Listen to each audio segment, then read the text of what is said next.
This is Walt Disney. I would like to welcome all of you to the Park Streamers Hangout tonight. Bob, Danny, and Cordy are dear friends, and I know they have an amazing podcast for you. So thanks for joining us tonight, and enjoy the show. Well, good evening. Hey, kids, dreamers, and jammers. Hope you guys are ready for another fantastic Park Streamers Hangout. Welcome in, everybody. We are happy to see you guys. We got a good group already here.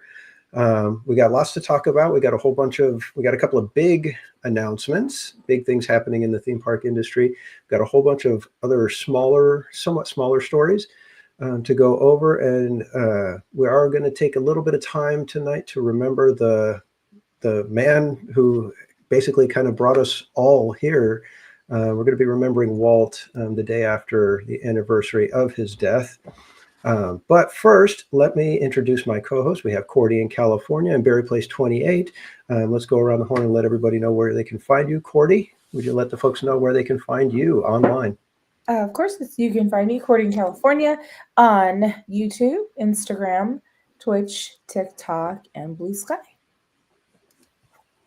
Awesome. And we also have the one and only Berry Place 28. Bob, would you let them know where they can find you? Sure. So you can find me at Berry Place 28 on YouTube, Instagram, X, TikTok, and Facebook. Awesome. And I, of course, am Theme Park Casual. You can find me on YouTube, X, and Instagram, all of them at Theme Park Casual. And before we get started with the stories, let's say hi to some of the folks that we have in the chat already. We see a lot of familiar faces. Yep. We've got Pirate Ghost of Christmas Past. Welcome in, Trish. Adventures with Roto Commish. We also have Mike. How you doing, Mike? We have Music Park Pirates, Chad Pritchard, Jennifer, Tom F, Paul M. Newitt. Who else do we have? Haunted Mermaid. SoCal Sports. Yes, we do. Good vibes. Good vibes. Welcome in. Hey. Aubrey Harris, welcome. Judy Snowbrosia. Snowbrosia.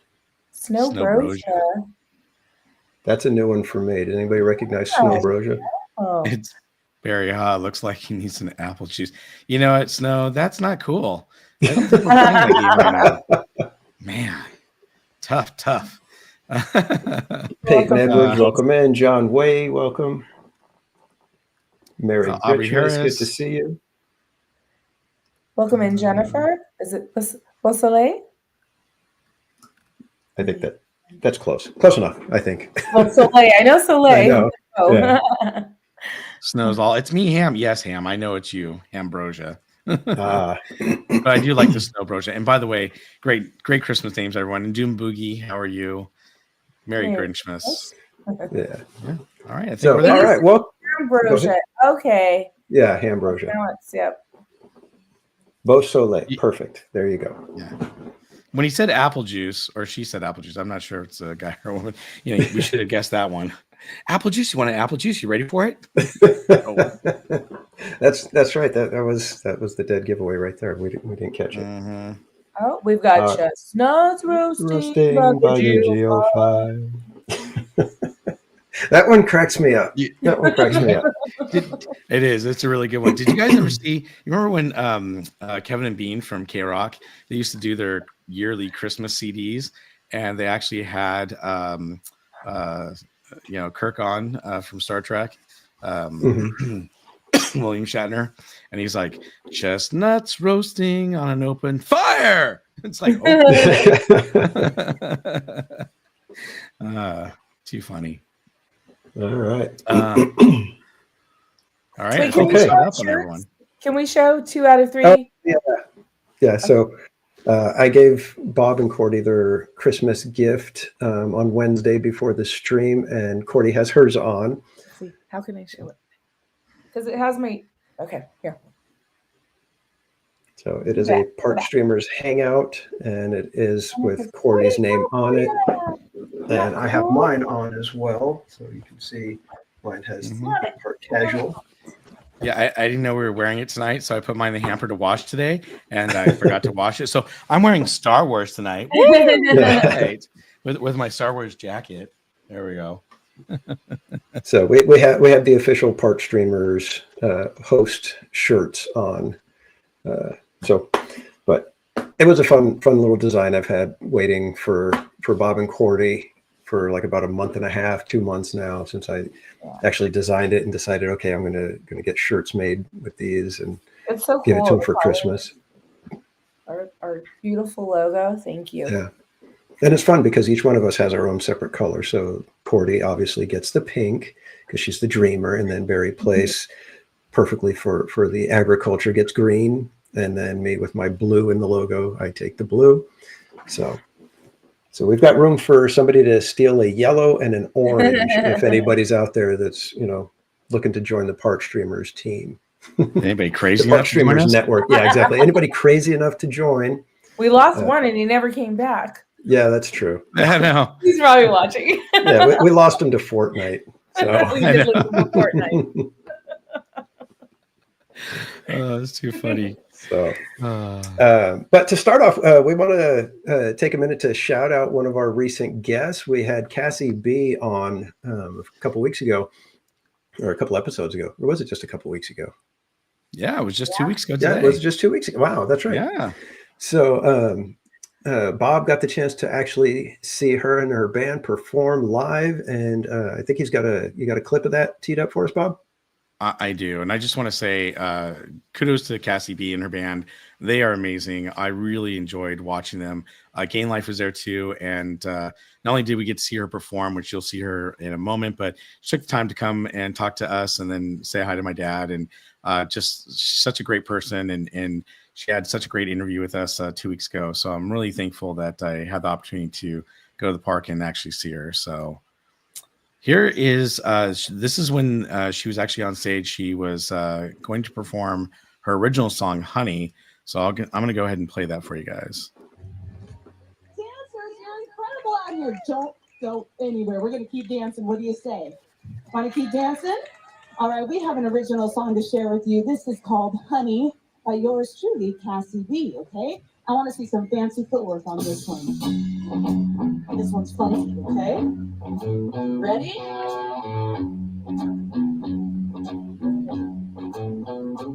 You've been buzzing around, wanting to settle down, but every time you try, every girl you find is just sitting behind. Baby, it's clear to me, you're barking up the wrong tree. Have a drink with me, and I guarantee you won't wanna be. Mix me with your sweet tea, baby, come and kiss me.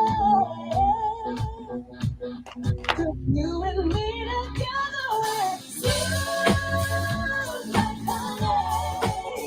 We're gonna groove till it's alright. You give me a sweetness, I weakness, baby, baby, feel it. Don't answer. You're lost and found. I got your name around. Come here and sit with me. I'm a friend you see. You're meant to be. All the time. I need to stand in line. I'm feeling my eyes. Checking my heart. I want you by my side. Mix me with your sweet tea. Baby, come and kiss me. Oh, girl. 'Cause you and me together is smooth like honey. We're gonna groove till it's sunny.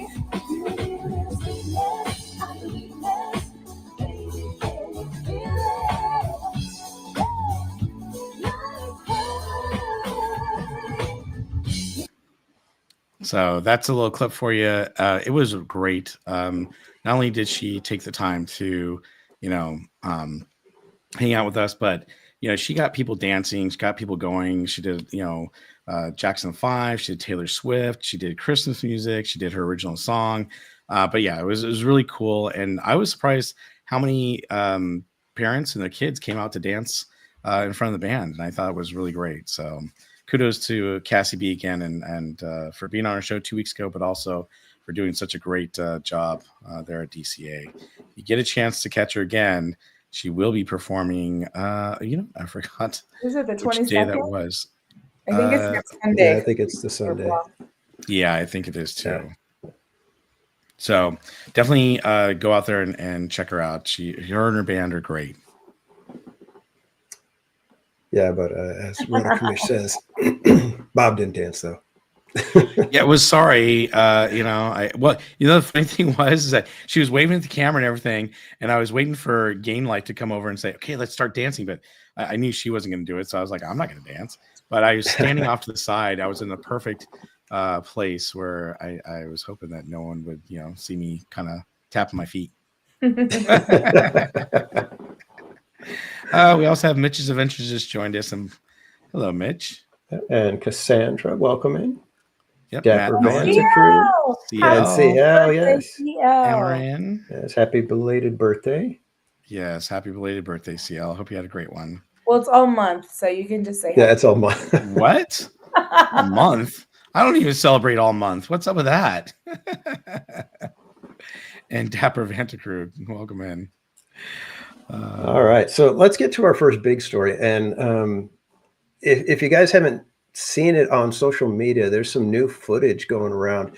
You definitely need to follow BioReconstruct on X. That guy gets all the footage. He's always flying around all the theme parks, and right now he is getting some incredible footage for Epic Universe, which is just looking more and more epic every time we get any new information. And it's just looking so tremendous out there. Mm-hmm. And I mean, you're going to look at some of this stuff and you're going to think it's a model, it's CGI. No, this is the real deal. This is somebody flying above the park and just getting all the footage like this. So, what do you guys think? What's that? Go ahead. Oh yeah, sometimes he's using drone footage and sometimes he's doing helicopter. This is going to be helicopter footage that we're going to see here in a moment. Yeah. This guy, BioReconstruct gets the most amazing shots and is very dedicated. A very vital part of the theme park community out in Florida, just to get these kind of shots and everything. So, are you going to play some of it right now, Bob?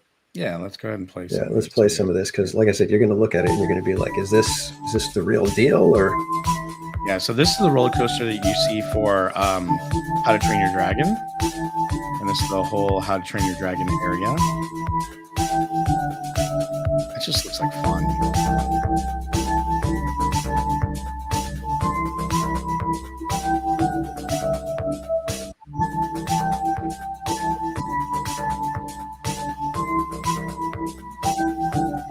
Does it open? So scheduled. Was it February next year that it opens? I don't remember the exact date. No, I thought they were opening up in May as a soft opening. They're going to do it in tiers, so it's going to be like the first tier, and they're only going to let so many people go to the park. And basically, you have to buy a 3-day ticket, and only one of those tickets will include 1 day at the park. So they're going to kind of do this. It is May 22nd. May 22nd. Yeah. Mm-hmm. Hey, that was my mom's birthday. I like that date. All right, cool. This area here, so you can see it. I believe this area that they're showing, is this the Harry Potter area? No, that looks like Dark Universe. Oh, that's Dark Universe. Yeah, sorry, Dark. I think Harry Potter is on the other side of the hotel, so you can see where the hotel is down on the bottom right. Yeah. So. Yeah, that's definitely Dark Universe right there. Look at that. That's amazing. And that's a portal you walk in to go to that land. Yeah. That's the roller coaster for the Wolfman. Wolfman, yeah. Looks like fun. Check this out.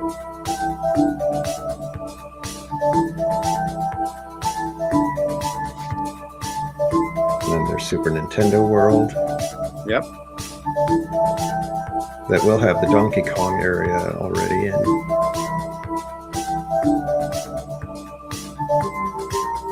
And the Donkey Kong area.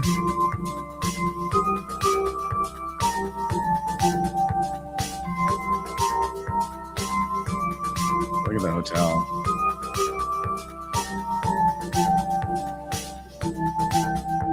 These are the two hotels on the outside of the park. Yeah. Terra Nova and Stella Luna or something like that. Luna.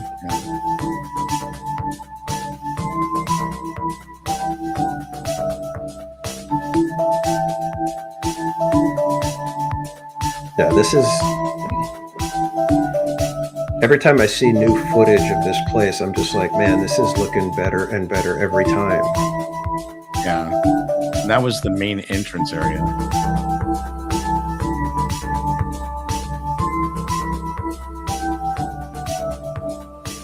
Yep, there's your main entrance. There's the Stardust Racers. Yep. That looks amazing too.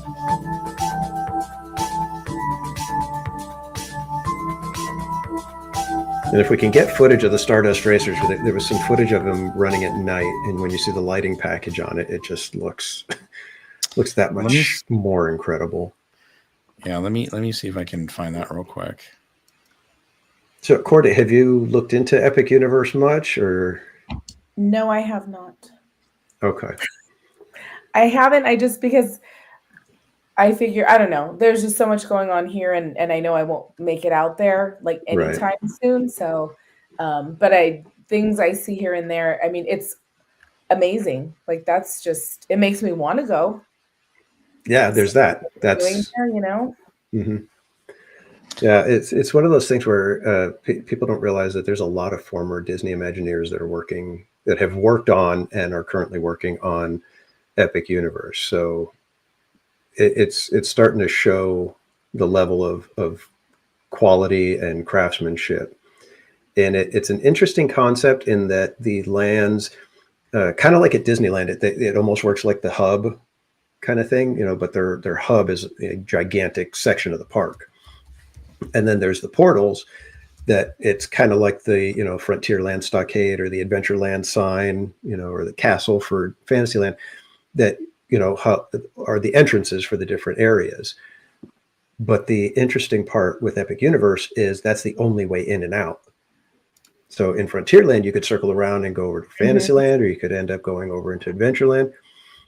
At Epic Universe, once you are in Dark Universe or How to Train Your Dragon, the only way out is to go back the way you came in. So It's going to be interesting to see how that works. And if that causes issues or not, we shall see. I'm hoping that they made the portals big enough to where they can handle, crowds of people going in and out at the same time. Mm-hmm. So, but we'll see about that. So this is the footage of the. Okay. Yeah, this is the Stardust Racers running at night, and this is from Attraction 360 or Attractions Magazine. Sorry.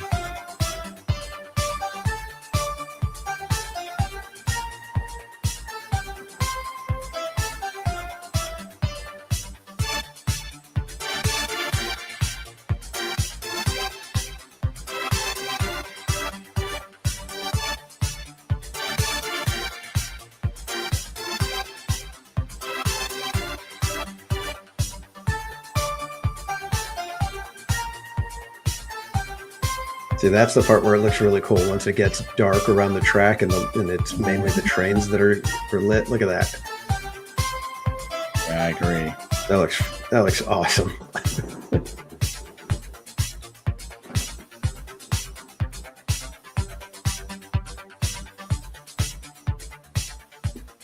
I like the fact that they're doing the dueling roller coasters. I know in the last footage we saw from Bio Reconstruct that didn't, they weren't like in sync. But yeah. I mean, it's always going to happen like that from time to time. Every time I've been to a theme park that has dueling coasters, it always seems like there's always, every so often they're not in sync or something like that. And it could be because maybe one side breaks down, maybe one side takes longer to load. Just depends. Yeah. But yeah, I think it looks amazing. By the way, we just had Christina Holmes join us and Daryl Chin and the Cat Family Adventures. Hello. Welcome in. Welcome in, everyone. The other thing, let me see if I can bring it up. I was Mr. looking for Guest, welcome in. Oh, Mr. Guest, hello. We had some footage of the Donkey Kong coaster over at Super Nintendo World in Japan, and it's supposed to be just like the one in Florida. So let me see if I can bring that up real quick. Epic Universe. Yeah. Let's see. And Justin Ray, welcome in.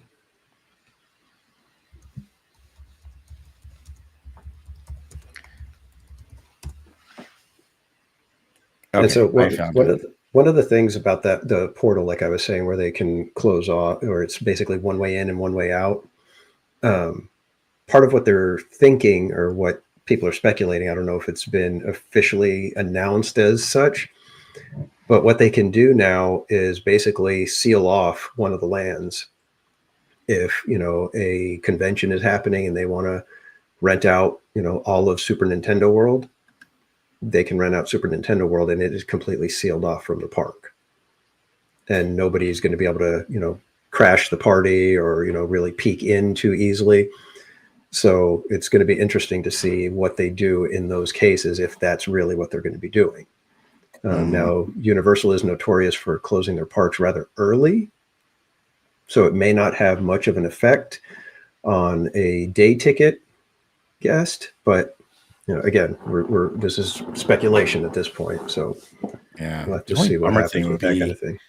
If you have a ticket and you're planning on going to visit, and then all of a sudden it's like, oh, this land's not open, tonight or this evening. Right. And so we'll see how that goes. It'll be interesting. So I was able to find some footage of it's called Donkey Kong Minecart Madness. This is a full ride, so we'll see this. It's not very long, and that's part of the controversy about this new coaster. Right. Let's check it out and see what you guys think of it.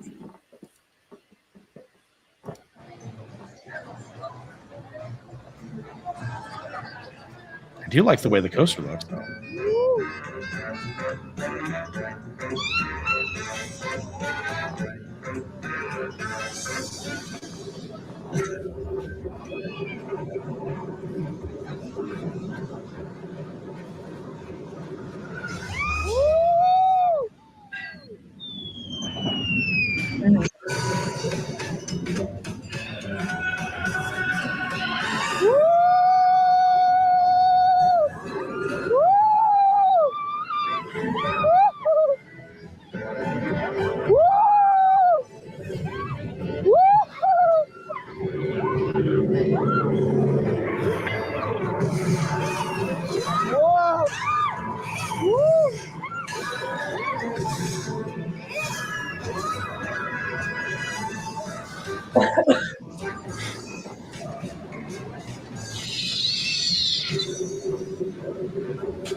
So that's basically it right now. And that's actually from a site called Hi Japan on YouTube. So thank you to them for that footage. So what do you guys think of that coaster? It seems okay. I was hoping the thing that struck me was that the whole idea of this is to make it feel like you're jumping the track. Mm-hmm. They've got, if you guys know what the coaster system itself, the coaster is actually riding on a track below the cart that you sit in. And the cart you sit in is attached to that with a big, arm on the side. So everything you're seeing right at the what would be track level for your car, you're actually not touching it. You're floating above that slightly. And the actual coaster track is, about 4 or 5 feet below your car. So what they can do with that is there can be parts where there's no track and your car appears to be jumping over a chasm or, area where there's broken track. Very cool concept, very cool, but you don't get that. It doesn't appear to have that sense when you're on the ride itself. It seems like it's more for people that are looking at the attraction happening, which yeah, that's really cool for the people that are watching and all. But when you're on the ride, you kind of want that same feeling. You want to be able to be like, oh my gosh, we're going to go off the track and woo, we're flying over and landing back.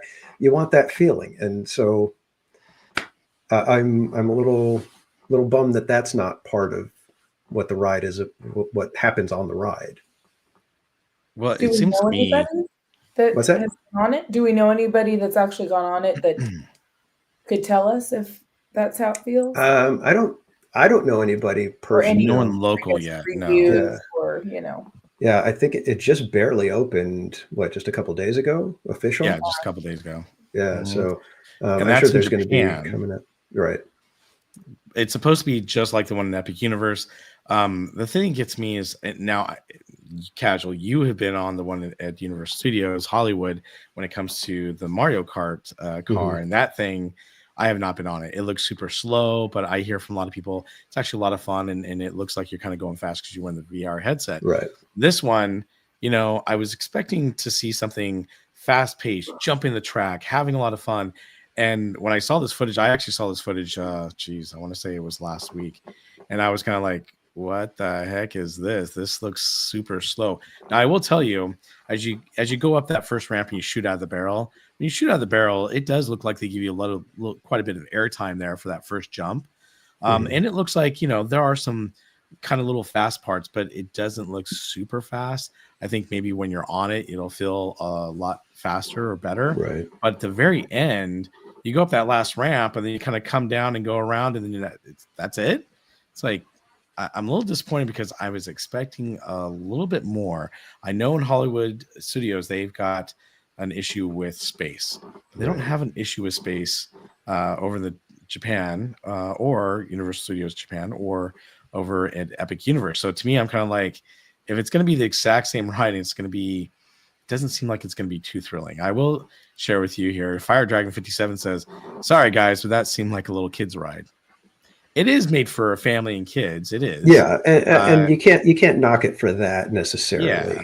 But I think it's kind of like, if you're going to make it a kid's ride, make it a fantastic kids ride. I mean, this seems like it's almost like a marquee attraction for the land. It doesn't seem like a D ticket. This one seems like it should be the E ticket. Like I said, marquee, Donkey Kong Country. This is the big ride for that area. I would like to see if it's gonna be aimed, at a younger set, then give us more dark ride aspect to it. Make it a little more interesting like that, and then you don't feel like the little swoopy quick turns, one quick drop, a couple of quick turns, then you're back into another dark ride area. It wouldn't feel as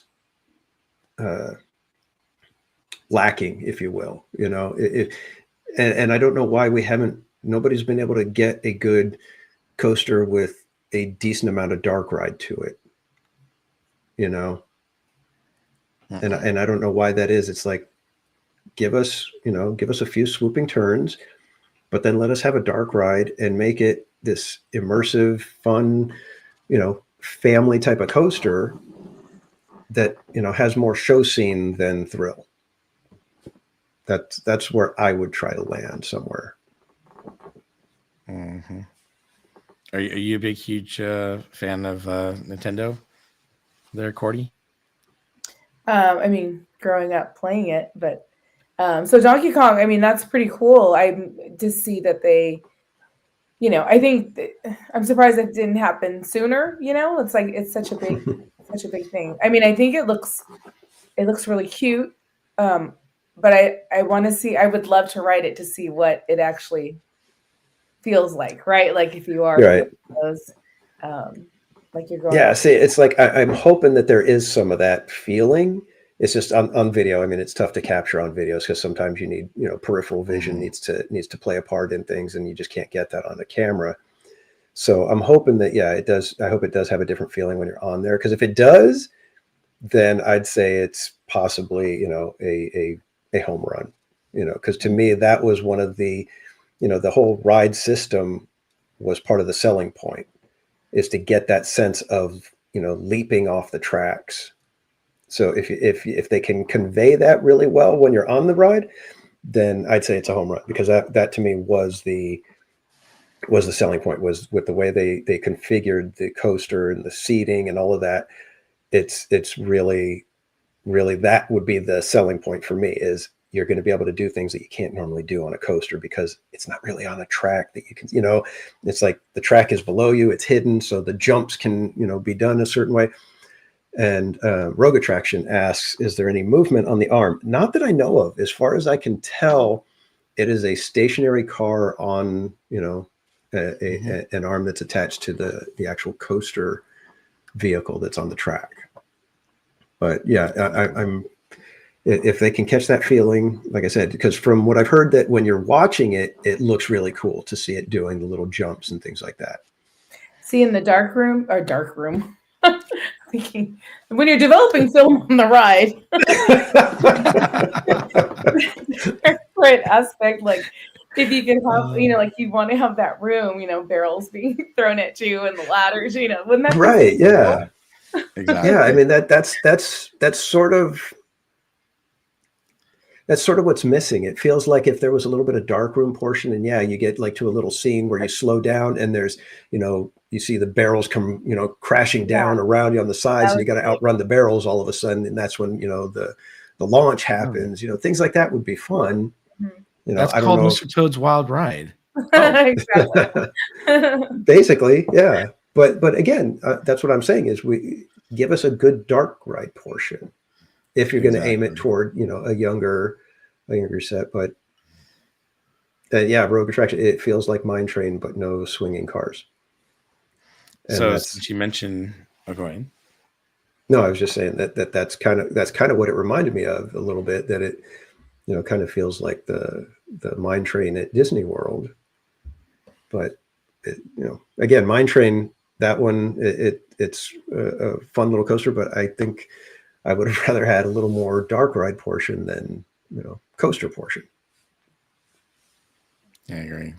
So you mentioned Rogue Attraction, so welcome in. We also have Wendy Girl that joined us, Alan Smithy. Did we say It's a wonderful Buddy Barbara. Baby. GV559. Aaron Welcome E. in. It's a wonderful Barbara. Did you get Buddy Hepburn? Buddy Yep. Hepburn, welcome in. Buddy Mhm. Windy Girl. Mhm. Okay, I think we're caught up now. Okay. Cool.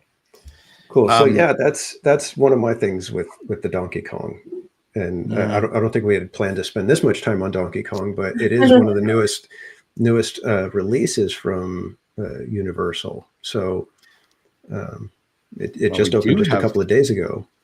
Yeah, we do have something else to show on Epic Universe, though. So let me bring that up real quick. Yeah. Because you just shared that with us this evening. I think it looks really, really cool. So this is from Adventuring with Annie on X. And this is the windmill from Dark Universe bursting into flame. So as a Frankenstein fan, you will know, and this is kind of from a distance, but look at this. The windmill just bursts into flames like it does in the movie. So cool. I know it's kind of far and it's a little fuzzy there, but man, that is really, really cool.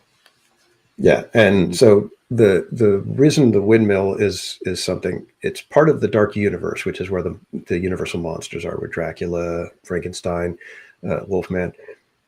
And this windmill is part of, it's called the Burning Blade Tavern.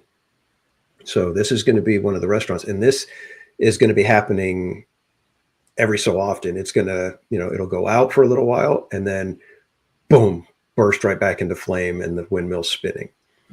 So this is one of those things where if they can keep it going without issues, this is what's going to make or break the park to me. Having all these special effects, all these amazing things that they've got ready to go, that look amazing already when we're just seeing, little bits of footage like this, and, catching, the glimpses that we have from people like BioReconstruct and others that are getting footage and as best they can, some of these scenes happening. It looks amazing, but my thing is it's got to keep working. Murphy. Oh, did I say that? Sorry. I'm just saying, and as much as we give Disney crud for rides breaking down and everything, you can't go easy on Universal. And to me, if they can, have the big ambition, that's great, but don't do like Disney does sometimes, where they have the big ambition and then can't basically finish the job and keep it running at the, in A mode, as they say. Because that's going to be the make or break for me. If they open and there's, the windmill isn't working as often as it should, or it's not working the way it should, if, the Donkey Kong ride just keeps breaking down, if Ministry of Magic keeps breaking down, if there's things that just aren't working and things, special effects that have to get turned off after a couple of days, if it starts doing that, then this park is going to become just another Universal park. It's not going to be the game changer that everybody thinks or hopes that it will be.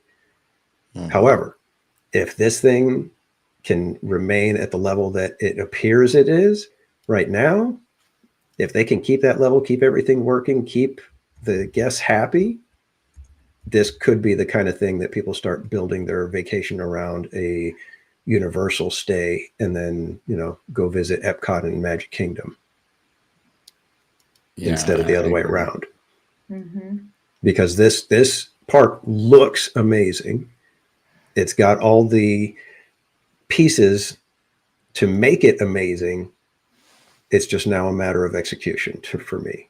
I think if they can pull it off and keep things running and it stays in A mode, then this could be something that's going to be, something that Disney's going to have a big response to, more so than, filling in the rivers of America.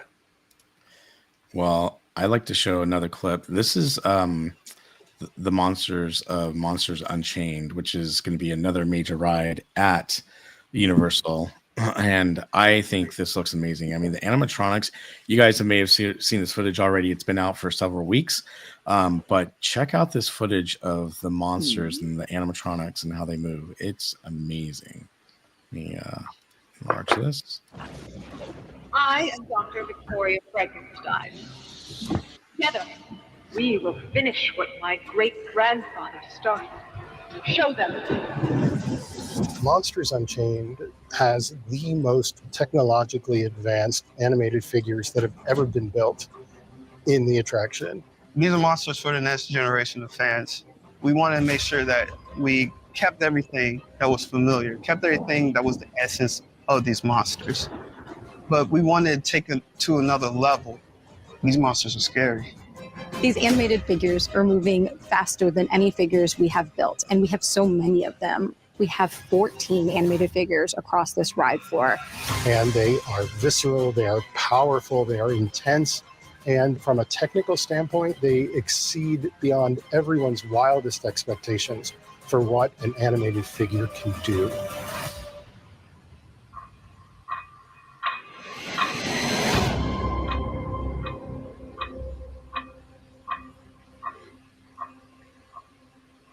And that's what I'm talking about. Woo! Yeah, that's cool. Yeah, and that's what I'm saying is if they can keep it can keep all 14 of these animatronics in A mode, and you don't end up with a Wolfman who's just, with his hand out and that's it, a la our Disco Yeti. Yeah, that's really going to be the test for me. It's great that they're pushing the boundaries. They're giving fans what it appears what they want. They've got a ton of input, a lot of talent behind it. It's just going to be a matter of can they keep it running at a proper show level.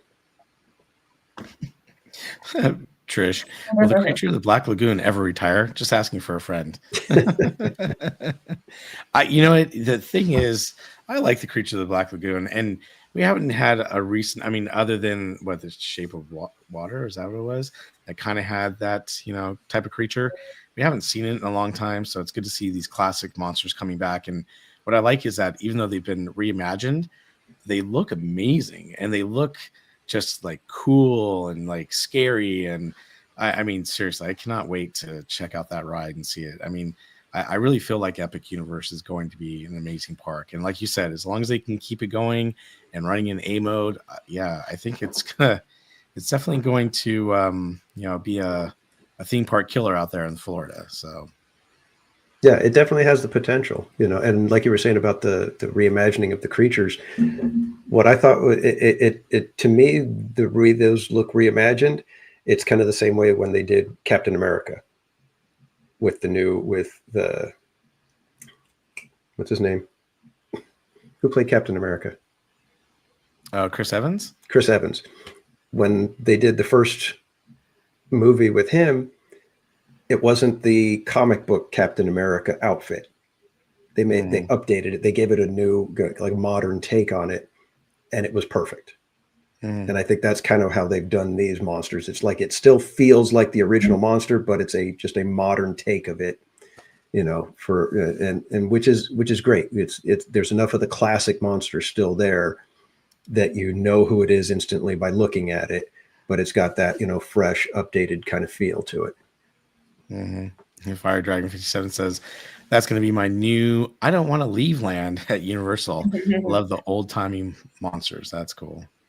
Yeah, I mean, that is actually the land that I'm most curious about for a number of reasons, because they're saying that that Frankenstein ride is a PG-13 level scary.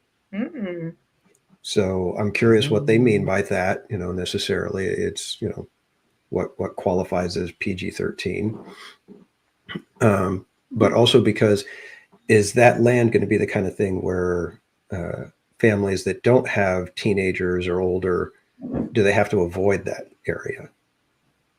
And if they don't avoid that area, are they going to be like, hey, we didn't know it was going to be this scary? That kind of thing. I'm curious how they're going to handle that. And if the land itself is going to be something that, oh yeah, you can kind of tour the land and it's, creepy in the way that exterior of Haunted Mansion is creepy. Or does it go, or do they push the limits, with, characters that are in land, with the cast members that are working, the shops and things like that? Do they get to be in character and kind of help the story along? So I'll be curious to see how they handle that area, especially because they're looking at a year-round HHN style attraction in Vegas. So I think Dark Universe is going to be another test to see, okay, how much, how many horror fans are out there that we can, offer, these types of things year round. Exactly. And I want to welcome in Brian Hernsberger Frosty and Slim Devin. Hernsberger Frosty. You guys change your names so often. Sometimes it's like, I got to try to keep track. Oh, I know. And I noticed Devin popped in. We didn't see him until someone brought up fries and Frosties, and then he. And there it is. Food. Anything about food. It's awesome. So, do current pass holders get like priority or anything for? No. Okay, good, because we wouldn't either. So I just want to make sure. It's a big. Well, it's a big controversial thing right now because for most of the annual pass holders, it would cost them to get this 3-day ticket just as much as their annual pass, practically. So they're a little bitter about that. But apparently, what's going to happen is there are going to be opportunities for the pass holders in later rollouts. But that first phase of the rollout, it's anyone that just wants to buy a ticket. So some of the annual pass holders are kind of upset because they're like, well, for annual pass holders, you think that they would offer it to us first to go there and check it out and whatnot. And there's probably going to be preview stuff, I would think, for pass holders. I can't imagine that they wouldn't do that because that's kind of who you want to start marketing to is your current fans. Maybe they just don't want to advertise that yet. You know what I mean? Right. Yeah, that's exactly it. Right. That's exactly it. Don't start, telling everybody because people are going to start booking vacations around what you say. And, if they're still 6 months out from opening, there's a lot of stuff that can happen in there and could push dates, by 2 weeks, 3 weeks. So you don't want to have people starting to book vacations around what you say is going to be your preview nights, and suddenly it's like, okay, we're behind schedule a little bit, so we're going to push it 2 weeks. Yeah. You don't want to do that to people. Mm. So I think they're going to wait till it's probably, maybe, probably 4 to 6 weeks away from an actual, yes, we can nail that date. And I will say, the hotels around there, obviously, the main hotel, I'm sure it's going to be a little pricey, but the Stella Nova and the Terra Nova and Stella Luna, those are fairly reasonable price. I mean, they're starting like at $137 a night, which is not too bad at all for a brand new hotel. And it's just off. Don't those hotels open in January? I thought those opened in January. January, February, yes, they open up, so you can start staying in them as early as that time. But I mean, obviously, the theme park's not going to be open until a little bit later. But yeah, they're definitely trying to pull out the stops with, an actual really good 3-day ticket and with hotel deals and stuff. So definitely pay attention. I think it's gonna, the deals get sweeter as you go along, and it'll be maybe not as expensive as they get into the other phases. Hopefully by the end of 2025. They'll be done with most of the phases, and then beginning of 2026, they'll be, on a regular, opening day. We'll see. Yeah, and really again, a whole lot. And it's going to depend on how well Epic Universe does. Because if Epic Universe is a home run, yeah, those prices are only going to go up. Because those hotels are right across the street from it. That is true. Yeah. And go ahead. No, go ahead. I was going to go off to something else. I was going to say the hotels are still owned by Lowe's, so they're going to be running them, and those hotels over at Lowe's, over at Universal Studios, usually run at a pretty good price. So I was kind of interested to see that they're actually going with a cheaper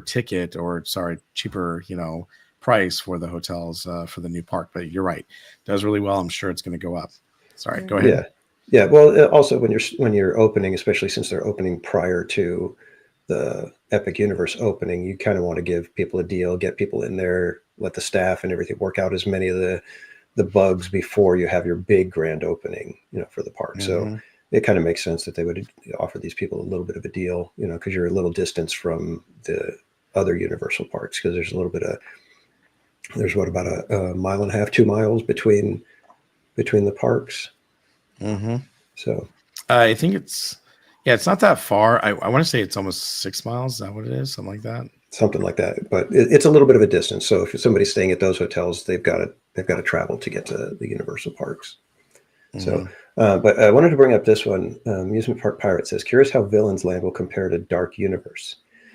That is a really good question. I'm curious to find out what Disney has in store for Villains Land. And I think Universal's test with Dark Universe and the HHN experience, I think that's going to dictate what Disney does. I think Disney was purposely vague with their Villains Land because they're waiting to see how this goes, to see what the level of popularity for Dark Universe is.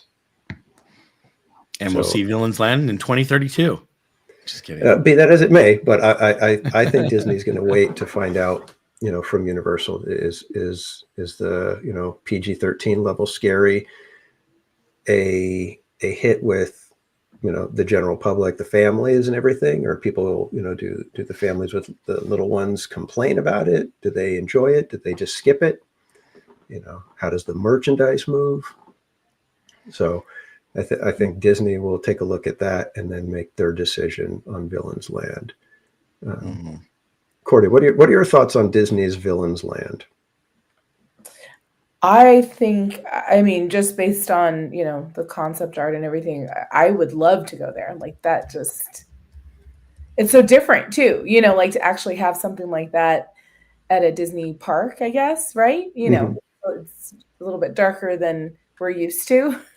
So what level of scare would you want? Looking at the concept art, what level of scare would you want? Haunted Mansion, or would you want a little closer to a Scary Farm? I think in between, because if you're looking at them trying to compete with other parks, they have to kind of push it a little. And I know, right, that's of course going to rub some people the wrong way because it's Disney. but you know, I think they might have to kind of push the limits a little on that. And I mean, there's people want this, you know what I mean? Like when you talk to people, or when you know, how many times do we hear the dragon's got to come back? And that's just the dragon and Phantasmic, but it's like, it's so important to a lot of people. They want to have the conversation we had last night with Jungle Skipper Bob, right? Like the antagonist, you got to have, you know, it's like you kind of want that whole thing. So I don't think it needs to be Scary Farm level, but you know, a happy medium in there. You're okay to push a little bit scarier than Haunted Mansion. I am, and just thinking of just in general with kids today. I mean, some are maybe still. I don't know. I just think what they see out there, that's not going to be a big. Yeah. You know, as big of a deal as it would be maybe a few years ago. Right. Yeah. What about you, Bob? So I'm excited to see a Villain's Land. I want them to do it right.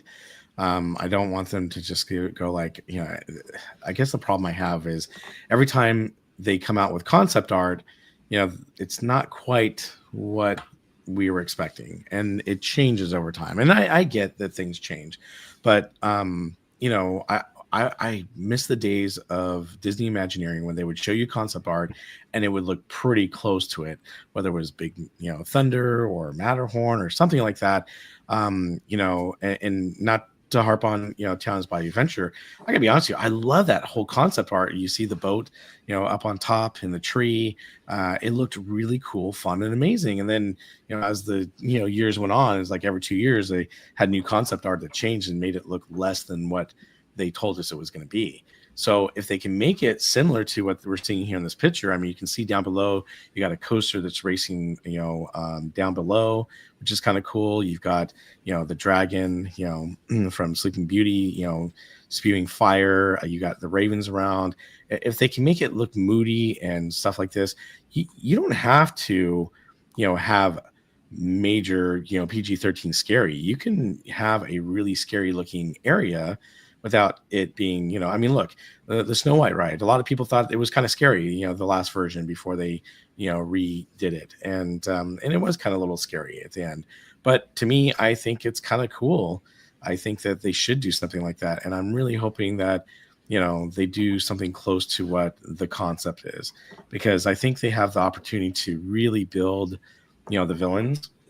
Now, from what I heard, you know, they're only doing like, I think it was like 14 villains. But it depends on what villains they end up choosing. I know they've kind of suggested some of them. There's some that you definitely want to see. Obviously, you're going to see Maleficent in here, but I think they need to choose the villains right, and they need to choose the right type of attractions and make it fun and amazing, but at the same time, give us that spooky feeling. Like when you go to Diagon Alley at Universal Studios in Hollywood, you know, you feel it's kind of, it's not super scary, but it's kind of creepy. You want that kind of feeling when you go to Villains Land. So I'm hoping that's what they do. But I'm curious to see what you think, Theme Park Casual. Well, for me, if I was in charge of it, I would make them walk through Villains Grove 1,000,000 times. Because that to me is the right level. There's a creepiness about it, but it never goes into scary. Mm-hmm. You know what I mean? And I think that's the sweet spot for Disney, is get that mood, you know, convey, like you said, the creepiness of walking into Hogsmeade with, you know, the shapes of the buildings being just a little bit off, you know, from what we're used to. Things like that would be fantastic. Mm-hmm. For me, Disneyland, or Disney, needs to remember that they are about creating a sense, a mood with their attractions. It's not about the one and done scares kind of thing.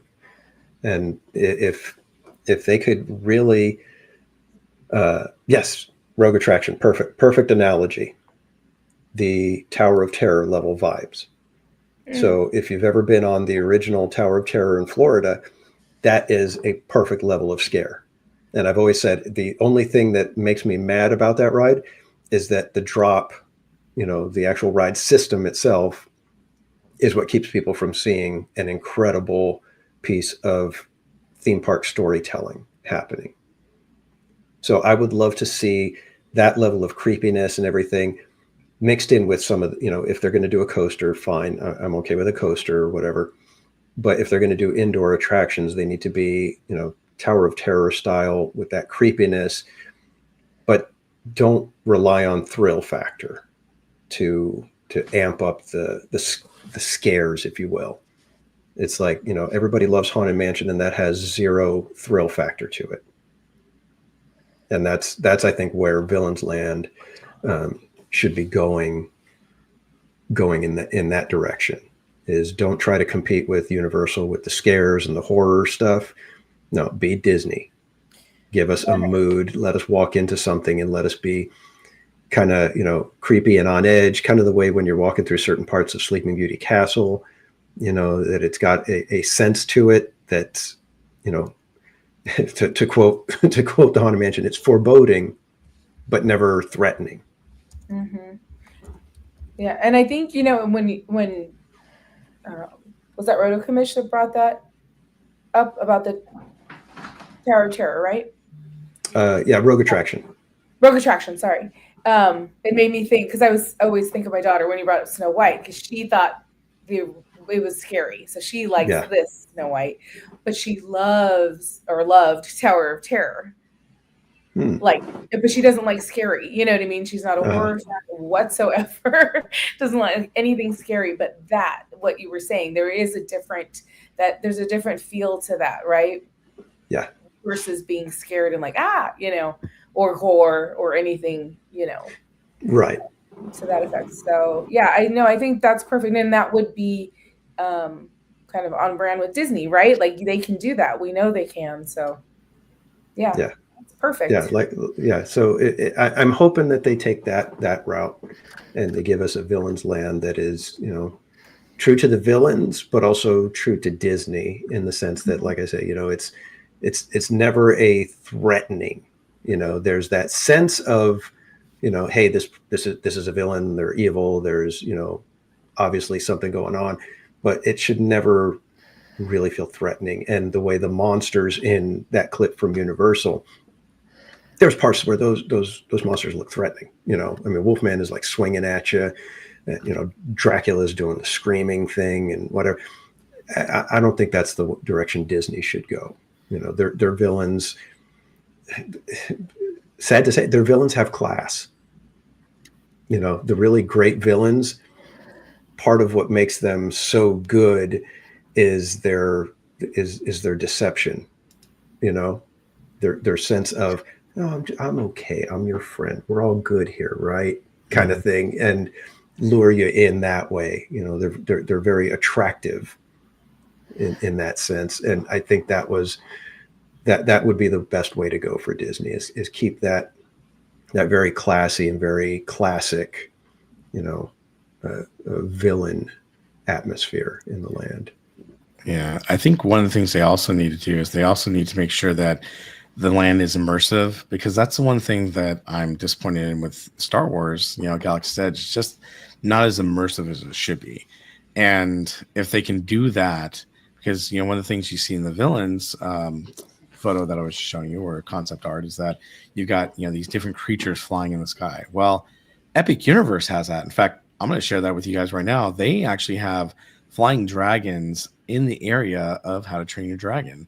And this is from about I think a month ago. But you can see this drone footage of what it's going to be like. And I'll blow it up so you can see it. But I mean, they're trying to make this an immersive land. And obviously this is a drone dragon, but the fact that they're trying to make the land immersive. So you're going to have characters in the park, but now you're going to have things flying above you too. And I think can you imagine really cool. That seems so insane to me that they would be able to pull that off, because that's what we've been, how many times have we said, oh man, could you imagine if they would have had like some X-Wing, drones flying through, between the spires and Galaxy's Edge? I love hearing the sound effects of the spaceships going by you in Galaxy's Edge, but can you imagine if, like you said, if we could actually see something fly overhead, even if it was on a wire, I don't care. It'd be kind of cool. But this is an actual drone flying above the whole entire land, where you see the wings, flap from time to time. They're testing it here, so I don't think it's quite doing everything it can do. But to me, it would be really cool to walk in land, also you're like, whoa, we got a dragon above us, and it makes you feel like, hey, I'm really in How to Train Your Dragon. I mean, this is pretty cool footage. Yeah, and I've got to say with the theming in Galaxy's Edge, I think the time that Galaxy's Edge comes most alive is during the fireworks, when they've got the music playing. It's like I don't know if I would want that music playing constantly through the land, but that's when it comes alive. It's like when there is that epic feeling of that music, and I guess even Star Wars night was better than your typical day at Galaxy's Edge, because there were so many people in costume. They were all playing with their lightsabers and having battles, and everybody's doing everything. People are interacting in character. It was like that was the first time I had seen Galaxy's Edge actually come alive to feel like I'm in or experiencing Star Wars. Because I don't want to feel like I'm in Star Wars necessarily. I want to experience the sense of Star Wars. You know what I mean? It's like I don't need to feel like I'm on a planet necessarily and whatever. It's like I just want to feel like there's Star Wars in the air. It's a feeling. It's not a place. And that's I think the hardest part. And I think that's why when the fireworks are going off, I'm just like, oh my God, I'm wrapped up in Star Wars, because I'm looking, there's the Millennium Falcon, there's these, rocks, and then the fireworks and the music. And I'm just like, this is Star Wars. Right. And yet day to day, Galaxy's Edge, for the most part, falls flat.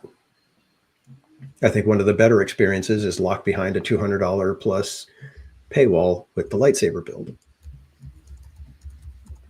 And that's disappointing. It's like they need to figure out a way to get those kind of feelings and those experiences out in just the regular area and let everybody, just get that complete sense of, hey, this is Star Wars. And I don't know how they do it. That's the problem. It's like I wish I could have some sort of a suggestion, but I don't know really what it would take. And Rogue Attraction says, just some aliens walking around in droids. Yes and no. I mean that would help, but I don't know if that's the be all end all, because it's like I said, I've only seen it on Star Wars night, and that's because there were just literally dozens and dozens of people, just gigantic Star Wars fans, most of them. So.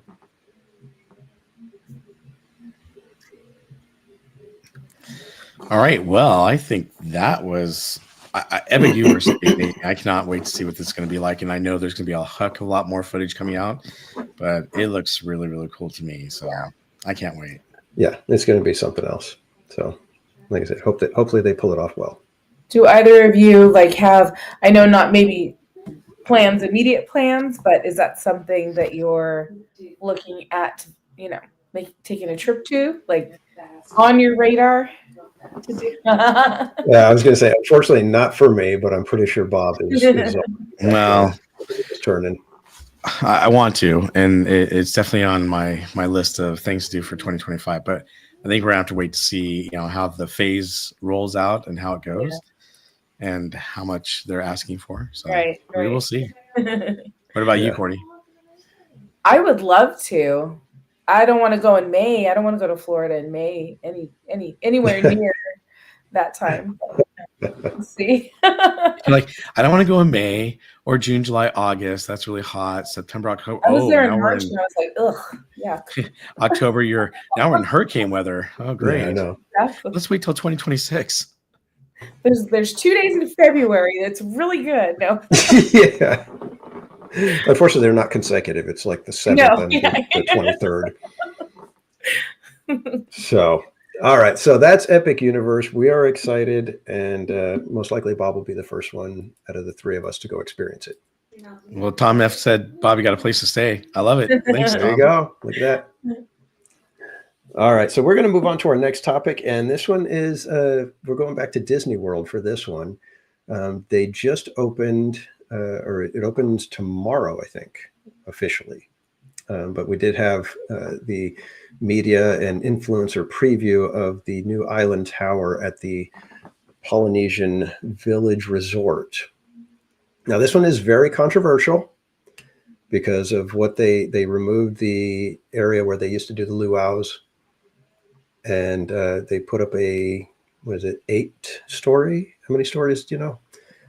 Several story building in its place. And there were a lot of people that as soon as it was announced were just like, no, that's a bad idea. Looking at it, it's a hotel. I'm not gonna bash it because for me, I'm much more into, I need to see how it feels, because there could be, you look at it in photos and the exterior and everything, it looks one way, but then when you get there, it feels a different way. So I don't want to speak on that until I get some other, information from other people that I trust. But when people go to Disneyland or Disney World, you tend to go to be immersed in a new area, something that's not common. It's so much better looking in person. Well, there you go. And I don't know if this completely pulls that off. And here's what I'm thinking by what I mean by that. This is a very fancy looking hotel. It looks like it is done very well. It looks like it is done for a very today audience. That's my problem. It's done for very today, which to me means in 15 years, they're going to have to start redoing areas, because it's going to be like, oh, that's not really the trend anymore. That really doesn't look as classic as we thought it did. Whereas when you go to the Polynesian Resort proper, it was done with almost like a kitsch type of a aesthetic that can last, because it's just a classic Polynesia look. There isn't any sort of modern take on anything. It's just, let's make it look like as if you kind of walked into an area in the islands. Same thing with Grand Floridian. It's not a fancy hotel by modern day design standards, but it's not meant to look like that. It's meant to evoke a feeling of yesteryear. Wilderness Lodge, you walk in, it's supposed to feel like a lodge that has been there for 50 years. So it shouldn't have a perfectly modern aesthetic. And that's where, something like this, it feels like it's just a little too current day. And I'm afraid that those are the kind of things that kind of don't work well over a long period of time. And like I said, I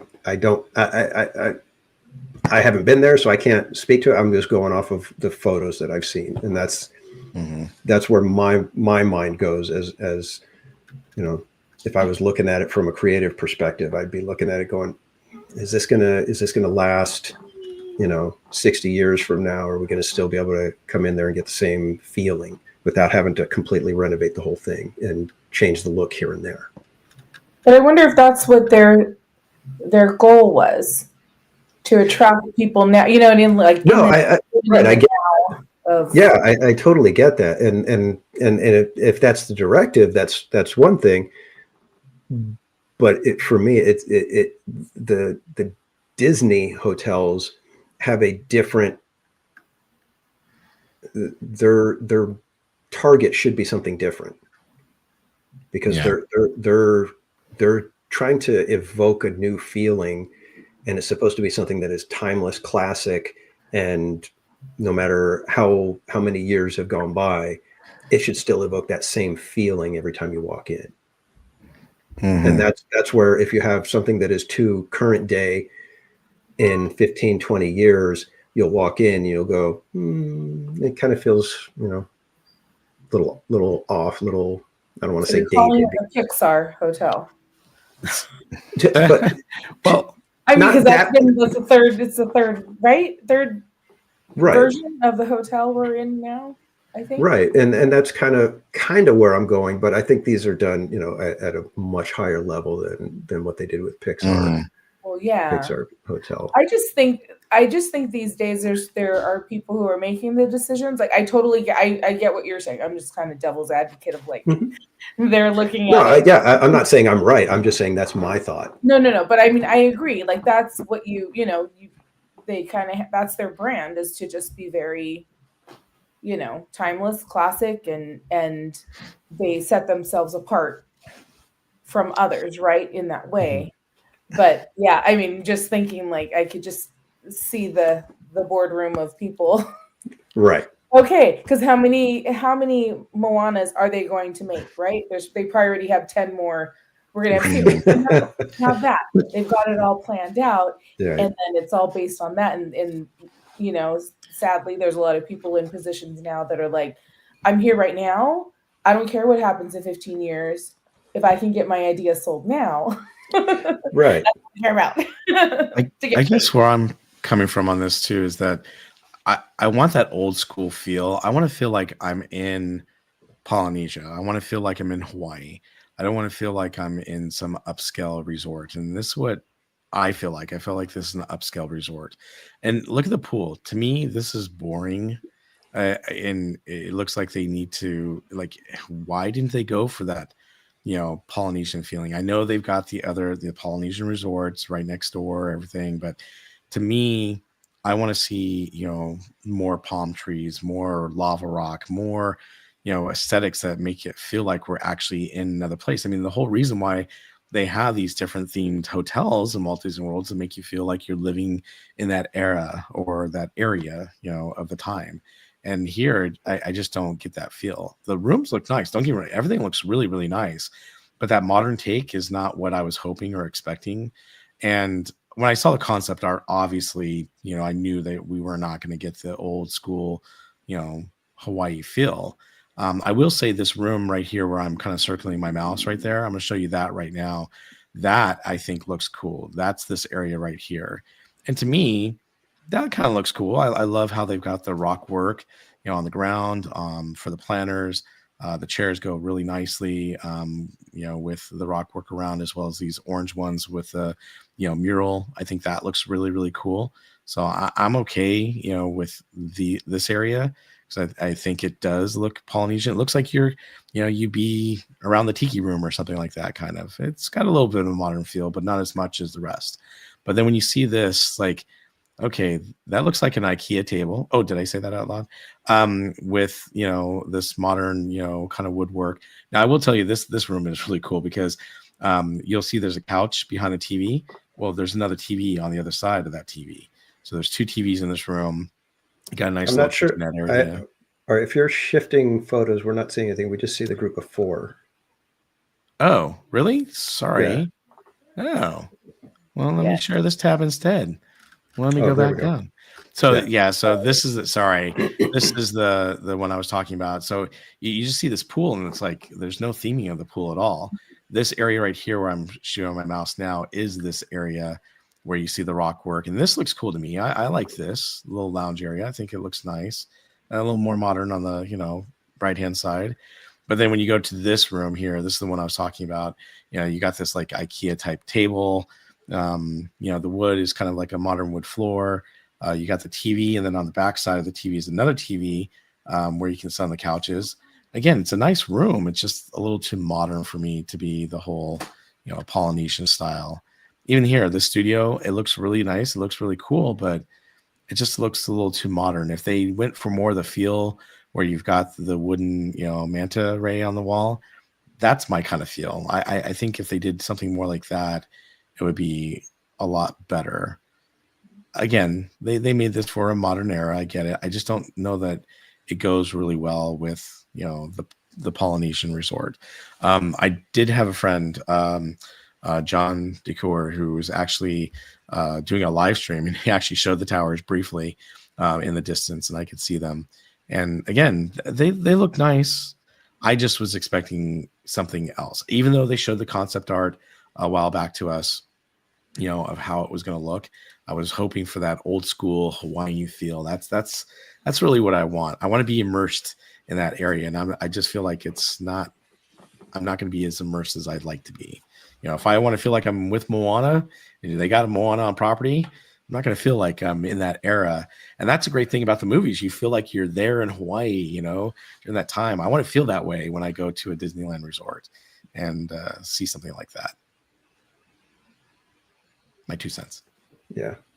Yeah. I don't know. It's really tough because, we're not the ones, footing, the hundreds of millions of dollars to build these things, Right. and they can, be presented with incredible ideas. And then, somebody says, what's the data look like on, what our guests are looking for? And if it doesn't line up, they're going to be like, well, that's great. It looks beautiful. It'd probably be amazing. But the data is showing that, especially our DVC guests, and they really need to cater to them. Our DVC guests want this. And how do you argue that at that point? There is no way to say, I know they want this really cool looking, very upscale resort kind of thing, but let's do these little, kind of bungalow sort of feel buildings, and you're not going to be able to get the money people to loosen it up at that point. And that's the frustrating thing is, especially, that going off of the data, it's like, the guests, yes, they're paying, and yes, they're voicing their opinions. Part of what made Disney incredible was that it was like, yeah, I know you said you wanted this, but we're going to give you this, and that you're going to like it even better.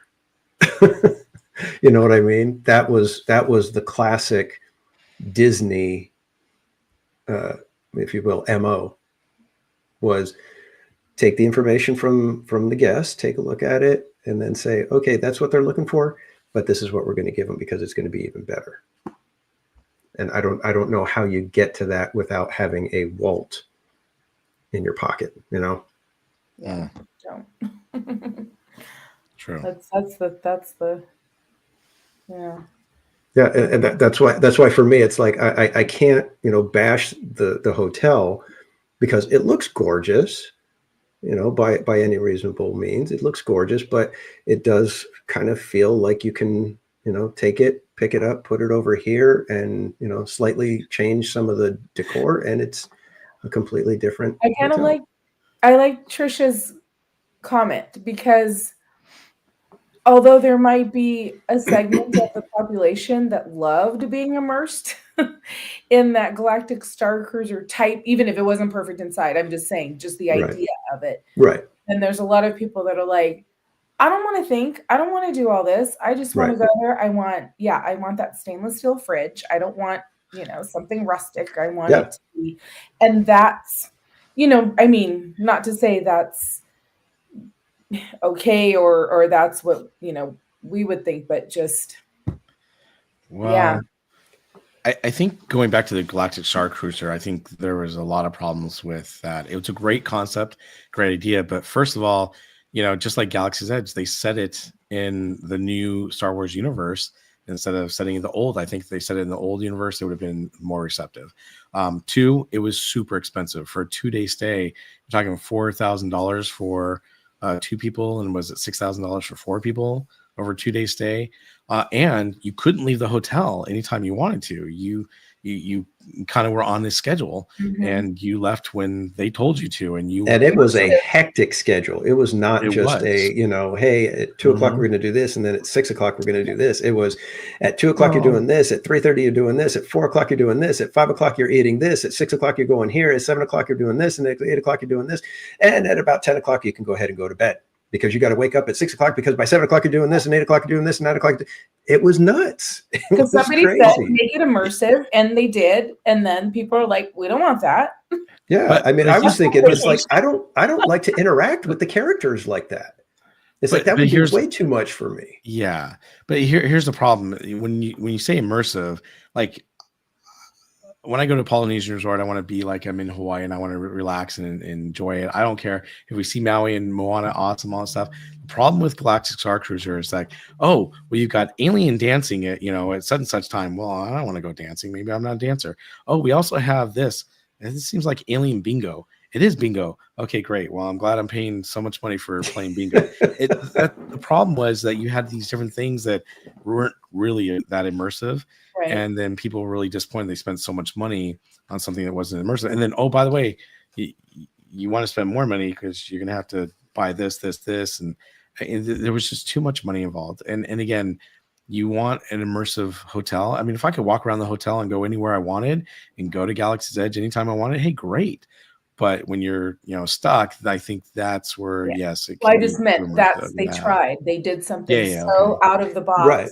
Try and, that was a big deal. That was a lot of, I mean, I don't know how many people's jobs were lost right over that. Mm-hmm. Sadly, a lot of the cast members that were working on the Star Cruiser, but it's like they went for it and thought, let's do it.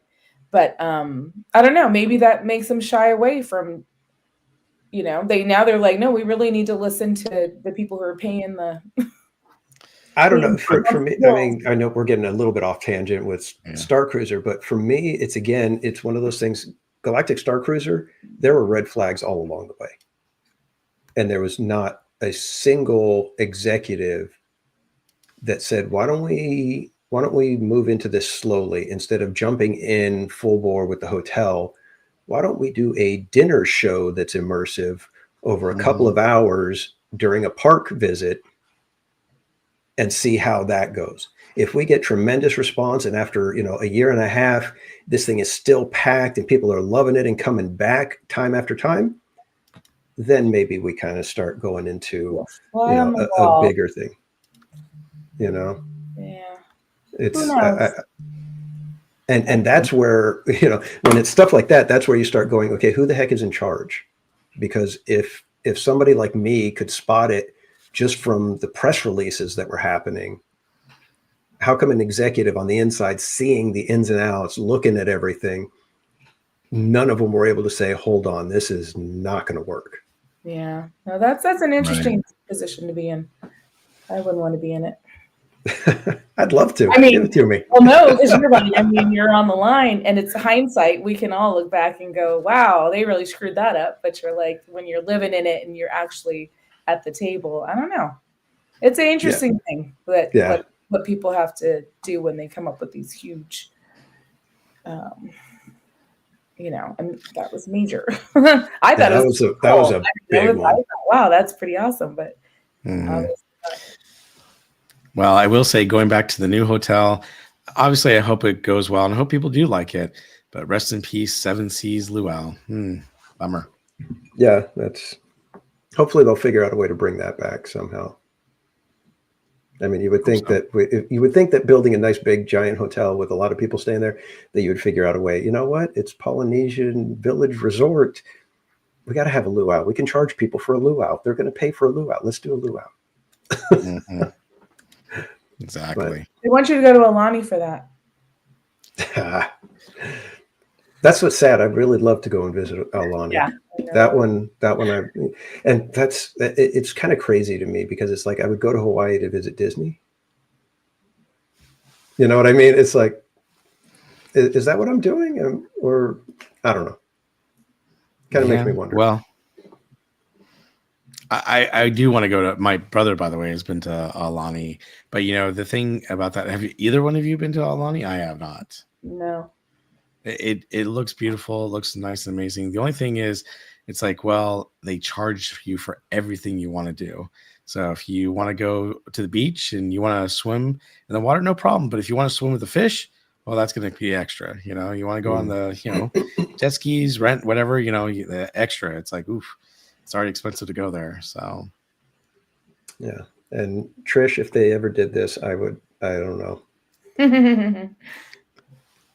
that. Oh man, Jar Jar. Yeah.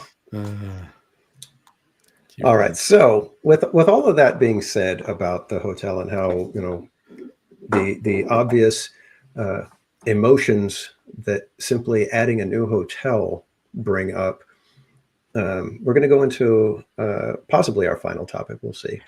Wait, But- did you want to talk about the other things from Fresh Baked? Oh, that's right. We got some smaller stuff before we get to that Yep. one. Okay. What was Is that? that a little horn? It's my work computer. It's finally saying goodnight. Oh, okay. Oh. I thought Yeah. I thought I had to merge right to get out of the way or something. I thought maybe I was driving a little too slow over here. Always watching. So we have a couple of the small things that happened around Disneyland, and I'm going to turn it over to Barry Place real quick because he's been looking at some of the permits and stuff that are going on, as well as got to go and check out some of the turnstiles that just popped up. Yeah. So real quick, that was kind of interesting. You know, we knew that they were going to be building some new projectors and some new curbs to put these projectors on in certain areas like, It's a Small World. Obviously, they were talking about doing it over in Galaxy's Edge, but not only are they doing it at Olga's Cantina and Smuggler's Run, but apparently they're going to be building in some projectors in the marketplace area as well. So I think that's going to be kind of interesting. They call it Souk Market and Village Shops, but it actually says tenant improvement, new projects on high curb, vertical ladder, construct platform, new projectors on the new high curb. It's like, wow. So they are definitely going to invest the money. And I think they're doing this for the 70th anniversary, which will be great. But it looks like they're doing this throughout the park, and it's not just over it. It's a Small World. So I'm looking forward to seeing that. I think that's pretty cool as well. So we have a lot of new projectors that are going to be popping up here shortly. And then not much else going on. They're doing some things in Toontown with emergency power switch. They're switching over, and obviously they have a new power connections that they're installing over at the Haunted Mansion. I think they're getting ready for when the Haunted Mansion shuts down, and they're going to convert everything from the Haunted Mansion Holiday over to the regular Haunted Mansion. So they're getting ready to do some electrical work. From my source, she has told me that they're actually going to be doing a few more things before they reopen it as the Haunted Mansion. So more to come on that one. But then leading away from the permits, last night, for those of you who are watching my stream, I happened to be on the Jungle Cruise at night. And as we're passing by the first area where the tiger is and the snakes and the crocodiles, something was shocking. The tiger was no longer in the box. It was like, what? Oh my goodness. They've spent so much time, working on this and spent all this money doing the refurb, and the tiger was still in the box. So it was nice to see the tiger was out. In fact, you probably heard me. I was like, tiger's not in the box anymore. I was really excited. And then on top of that, they were showing off last night the new gateway entries, and we're going to see some of that. I was going to show you some of the footage that I took, and then, we had Fresh Bake that actually went to the park today and shot some footage during the day, so I thought we'd use his because it's all in one video.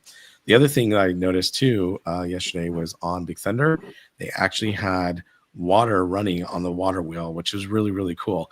So it was funny, all the things I was going to talk about today on the show, Fresh Bake covered. So we're going to look at the video real quick so you can see what it looks like during the day, because everything I saw was at night. But let me bring this up so you guys can see it.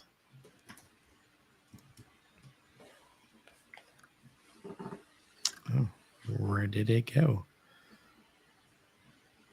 Hold on one second.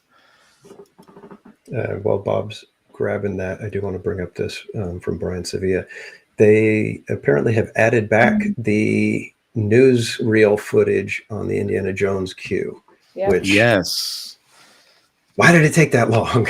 Why was it gone for so long? Yeah, it's called Eye on the Globe. Brian was in my chat last night, and I saw that too. Thank you for bringing that up, Brian. I almost forgot about that one. And I was kind of like, Eye on the Globe? I haven't seen this forever.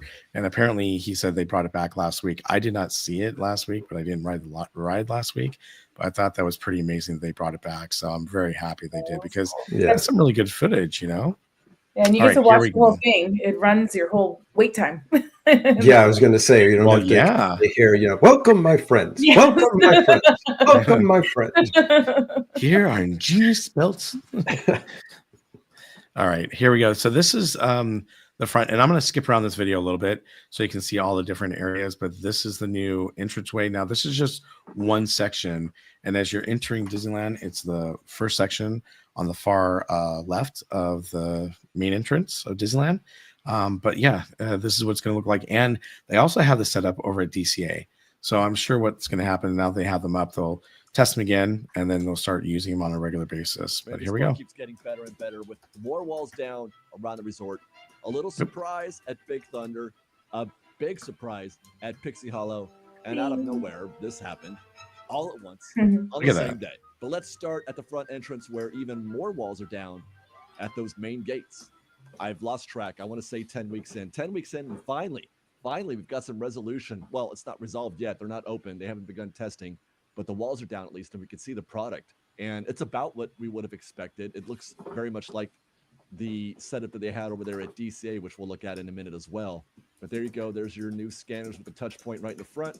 You'll put your Magic Band or your Disneyland app there on that circular scanner. It'll give you a ding, and your photo, your pass photo, or your ticket photo should appear there, unless you haven't taken one yet. If you've got a single day ticket, they'll take your picture. I think it does it all automatically. It takes your picture. You look at the screen there, and it'll take your picture, and then you're on your way. And then there's another one there on the opposite side for cast to compare, I would imagine, to make sure that you are who you say you are. And there you go. That's the basic setup. It's what we were expecting. It's supposed to be modeled after the turnstiles at Disneyland Paris. These are not like the turnstiles at, well, there are no turnstiles. By the way, I want to call out, you see these up here. I like how they have electric signs now that'll show you if they're, open or closed. You won't just see, green or red. You'll actually have these signs that say, exit or, entry, which I think is kind of cool. Styles at Walt Disney World. So we got the Paris version, not the Walt Disney World version, for whatever reason. Although I think there is a reason, we're just not positive what it is. An additional feature that I'm still trying to figure out how I feel about. They've installed digital signage up there. You see that? Those are digital. That's for the entrance, to show you if it's a regular entrance gate or maybe an exit gate or perhaps for a special ticket, as opposed to the old analog ones there. You see that's an exit only sign right there. That's, one of the entrance gates. And then they've also put it above the entrance and not underneath that awning there. Same view on the opposite side. I'm not sure how I feel about that because I do love the nostalgic vintage view, look of the more they could do that, the better, in my opinion. This, I don't know, I get it because they, it's a thing. You want to completely agree with him. Completely agree. The whole point is that we're supposed to be a picture of a time and place, and digital, a digital entrance sign isn't a snapshot of a time and place. But I'm sure I'll get over it. Well, I think you're right. I mean, it's going to look nice. And that was my whole point. It looks really nice. However, if you're going to, Disneyland's an old G, park, right? So if it's an OG park, you want to try to keep it as original as possible.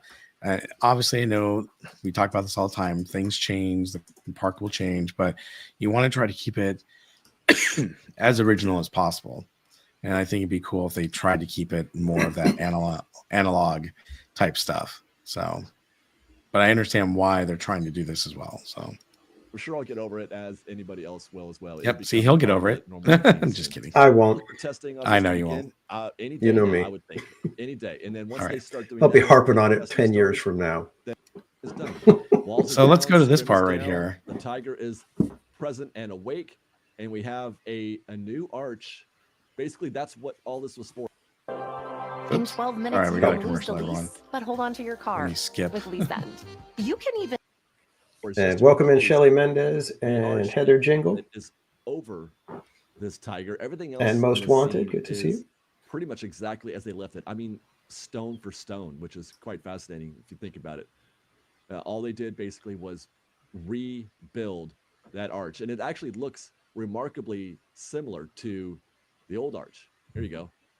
Right? That looks okay, right? But why did it take so long to replace that arch? That's what I don't understand. It boggles me that they spent hundreds of thousands of dollars of refurbishing the ride, and the tiger has been in the box for how long now? I mean, a long time. It's too long for me, and I just don't understand. I don't know if was there some sort of infrastructure issue something they had to do to rebuild it. I mean, but look, when you see just the like new what we have version. now. Matter of fact, let's do a little side by side while we're here because I love doing these. And you can see the steps leading up to the tiger are same. The trees are all in the same place. The rocks, the little themed elements that are around it, the relics, as it were, that the statue, the bust, the head that's next to the arch, it's all there. The only noticeable difference that I could spot just in my short time looking at this is that they have changed the very top of that arch. They've changed the pattern that has been etched into that stone. It's got some sort of, I don't know if that's floral or what there, but that does not appear to have been in the original arch. But even the stones that, the supporting pillars, those stones look identical to me, which is kind of impressive. And I'm glad that they did that. I'm glad that they didn't try to overthink it, because that's something that Disney does often, is that they make change for change's sake instead of just making it, nice again. Make it look nice again. But there was nothing wrong with the tiger scene before, and there would be no reason to make any sort of big obvious changes to the scene. And I hope that that's something that they can get their head around. What do you guys think? Do you like the arch again, or what do you think about the new one? It's fine. I don't know how I'm supposed to feel about the arch. It just. I'm just glad it's back. Yeah, the little boxes or fence or whatever it was. Yeah, that looked pretty terrible. The box. Well, the problem I had is it was there for such a long time, and it just felt out of place, And even though some of the skippers would joke about it, it just never felt right, there. So I'm just glad it's back. Like I said, I was floored last night when I saw it, and I was like, the tiger's out of the box, So it's great to see that it's back. So let's go ahead and go to. Oops. Give me 1 second. There we go. So we have water running again. But the water wheel and the waterfall, the mining, that whole situation there, with the mill, as it were, where the miners would mine, the water feature is back on. The water feature is back on, which again, just like out front, is a huge deal, because the water around there, in the lake or whatever, the water collection areas around that queue were also very stagnant, green. So all the water features that are in the mill, including the water wheel, you can see the I don't know if you noticed that, but I only have this like maybe 4 seconds of video, but the water wheel is turning. The water wheel is turning at Big Thunder Mountain. That's exciting. I have to tell you, that made me so happy to hear, and I was tempted to go back in there, but I just ran out of time. But that makes me very happy.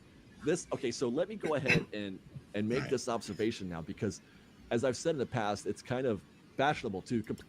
I think we can stop it there, but so yeah, basically, we got those 3 things going, so that's cool. I mean, I'm looking forward to see, the new entrance, and obviously I got the chance to experience it over at DCA when they were testing it out, and that was cool. I mean, just like the one in Paris, I'm glad to see the tiger is out of its box, and of course, it's cool to see the water wheel. Nothing big, but I thought it was kind of neat to be able to see the water wheel. When I saw it, it was at night as well. I didn't really call it out. I thought we'd talk about it tonight. And then, like I said, Fresh Break came out that video. I'm like, what? I'm like, okay, beat me to the punch.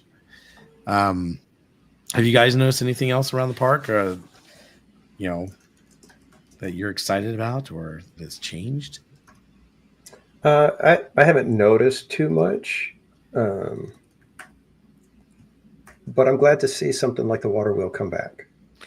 Oh, those tiny little touches. I mean, does it really make a difference in your day whether that water wheel is turning or not? No, Of course not. But in theming and giving you a sense of quality, a sense of craftsmanship, a sense of the details matter, it goes a long, long way.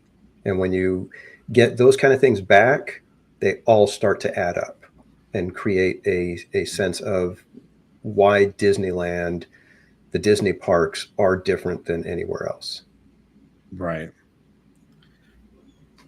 Haunted Mermaid. I know when we're on it too, right? Like, but we need the water back at the dino skeleton.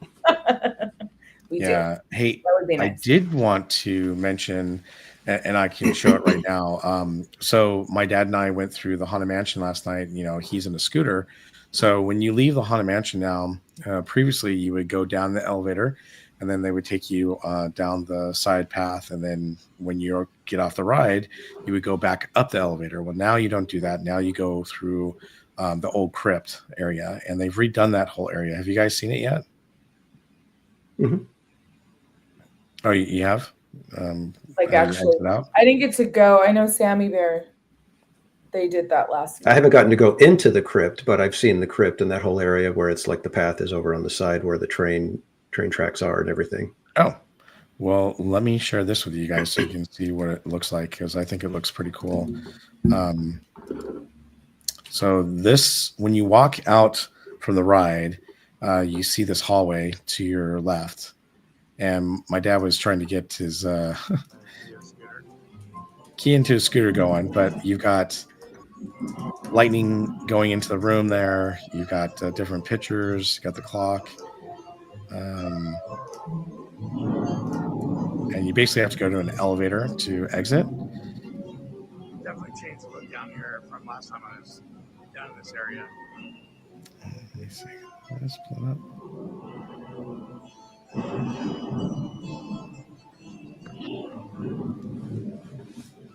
All right, just waiting for my dad here, so we should be walking down the hallway in just a moment. So do you get the stretch room at all?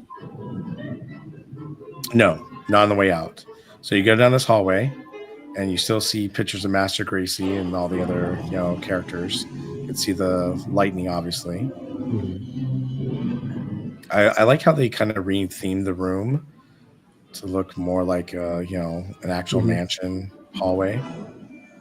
And then you go into this area and you have to take an elevator up. Now there are stairs that you can take up, just like they used to have, but here it's all white. They used to have wallpaper all over the walls in the past.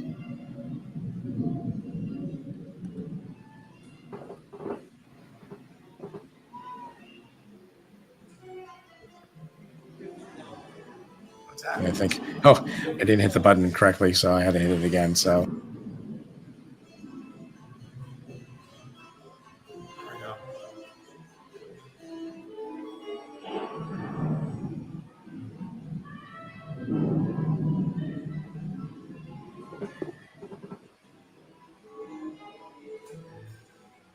now the inside looks, it's to kind of match the Haunted Mansion, but it looks a little too modern in here, I think. But they did have a picture of Sally on the wall, which I'll show you in just a moment.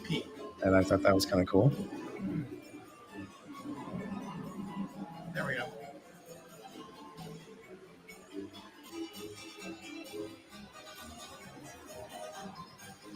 And then when you exit, you just have to go through the store. And the store is, and that's where the stair area was, by the way. Go through the store, and this is the outside of the crypt that you would see. Mm-hmm. So when you go on the ride, you go in through there, right? Nope. You go through the regular. Oh, you just, okay. That's just exiting. It's only exit. That's the way out. Gotcha. Yeah, I originally thought that's the way you entered. But then I think when I was streaming last week, one of my viewers, I can't remember if it was Brian Severe or someone else, said, "Hey, that's actually they built the queue wide enough that you can actually just walk through it and go through with the scooters, and now you instead of going back." And I will say it keeps you immersed in the ride itself, and you feel like you're still part of the Haunted Mansion when you exit. Right. So that's kind of cool, especially with the theming. They kept the lightning going and the music, and you see the pictures on the walls, and I thought that was kind of cool. So I wanted to share that. Yeah, I haven't gotten to see anything of that hallway, so that was kind of cool. Mm-hmm. All right, and then I don't know if you guys saw, but Disneyland is having to pay $233 million in back pay to cast members. I think it was, I can't remember. I think it said that 25,000 cast members were part of the initial lawsuit, and then it ended up going to 50,000 cast members. because once everything went through the courts and whatnot. So yeah, $233 million because Disney was trying to get out of paying their cast members. Well, and I think you mentioned this is the biggest lawsuit, wage and theft lawsuit in the state of California. That's crazy. I mean, I have the HR background, and I can't imagine, the companies I work for have had wage and, theft issues and whatnot, but 233 million for 50,000 employees, that is huge. Crazy. And that's not even on. That's on top of, the $15 million they're having to pay out right now through the ABC lawsuit. Right. So unfortunately, Disney's losing a lot of money right now, and it's sad to see. Obviously, I'm glad that the employees are being taken care of and they're going to get paid properly. But wow, that's devastating to a company like that. So yeah, if it is 50,000 employees divided equally. Don't know if it's necessarily divided equally, but that's roughly $4,600 per employee. Right. Yeah, it'll be a nice little payday. Usually, some employees might get that, some might get more, some might get less. Right. Just and then there's always the lawyer's cut. Yeah, definitely. Definitely. But yeah, that's really unfortunate. Hey, maybe that's why they raised the prices for the Magic Keys. I'm laughing at Tom's comment. Oh, what was Tom's comment? If you guys have heard the rumor, Bob better lose one shower. Bob Iger, by the way. Yeah. No, he's not talking about me. I'm like, not me. Yeah. Anyways, moving on. All right. Now we're going to wrap up here with the reason why we're all here. Yesterday marked the 58th anniversary of Walt Disney's passing, and it's kind of crazy to think that we're all here because of the vision of that one man. Yes, he had a team of people, thousands of talented artisans and craftsmen and women surrounding him throughout his career. But we have to agree that the spark and the vision that he was able to cast for these people and with these people was something that we haven't seen before or since, I think. His influence in my life has been tremendous, to say the least. And I never met him. He was gone before I was born. And yet I have been somewhat of a student of his life, of his work ethic, of his creativity. And because of that, I've been able to enjoy the Disney parks, the Disney movies, so many facets of the company. And best of all, it's introduced me to some tremendous friends that are like-minded and have that same zeal for the parks the way I do. And if I had the chance, I would just like to say thank you to him for infusing the world with such amazing stories and creativity. So I will turn it over to my co-host to give their thoughts on this incredible person. I kind of want to read something. So the Walt Disney Museum yesterday actually posted something regarding Walt Disney. And it did say on December 15th of 1966, just days after celebrating his 65th birthday, the world said goodbye to Walt Disney. And while he may no longer be with us, his spirit lives on in timeless magic that he created. And Walt's imagination touched countless hearts, and his stories continue to inspire by bringing joy to people worldwide, generation after generation. And today we carry his legacy forward, sharing the wonder and warmth of his vision. And I thought that was, really, amazing. It touched my heart, reading that yesterday. Kind of like what Danny said. I was born shortly after, he passed away, a few years, and it's I can only imagine what it would have been like to be in the park and know that he was there. And Paul M. Newitt shared something in my chat last night and said that he remembers actually being in the park where a cast member actually mentioned to them that Walt was in the park that day. And it's like, I could only imagine that would be amazing to know that the creator of the park is there. And, you see all these wonderful videos and photos of him from the past. And I was sharing some of those last night as well. I get this really cool feeling inside, like, wow, this guy was ahead of his time. He, not only did he pioneer cartoons and then movies, but then he came out of nowhere to create a park, that he could take his family, but so other people could take their families. And because of this park, it's a big part of my family. My family, took me as much as we could go, which wasn't a whole lot when I was a kid. But I have these lasting memories. Because my mom's no longer with us, I have these lasting memories of, spending time with her. Obviously, being a cast member for Disney, was a big part of my life for 4 years as well. So I got to experience the magic behind the scenes, as well as, being there just to experience the magic as a guest. And if it wasn't for, Walt doing this, like Danny said, I wouldn't have met many of you. Obviously, Danny, Cordy, and my fellow streamers, but the people who are in the chat, I probably wouldn't have this channel, because the whole reason I have a channel is to go to these theme parks, and not just Disneyland. You got Knott's Berry Farm, and I go to SeaWorld too. But the fact that he created something that was totally amazing. And it wasn't the very first theme park. America's first theme park was Knott's Berry Farm, but he pioneered what a theme park should be and showed everyone what theming should be. And it's that magic that you feel and you see in the park that just makes you kind of giddy inside. So I just want to say, even though he's no longer with us, in person, in spirit, I still feel that vibe, and I still am very honored that we get to go and roam and walk in Walt's shoes in the park. And again, I'm thankful that I got to meet all of you guys. So, Cordy? I mean, I don't know. How do I follow up with that? I mean, it's just, I always say on our streams, we go to the park several times a week, but to go somewhere and it never gets old. Like, it's always, you go in there and it just hits you. And,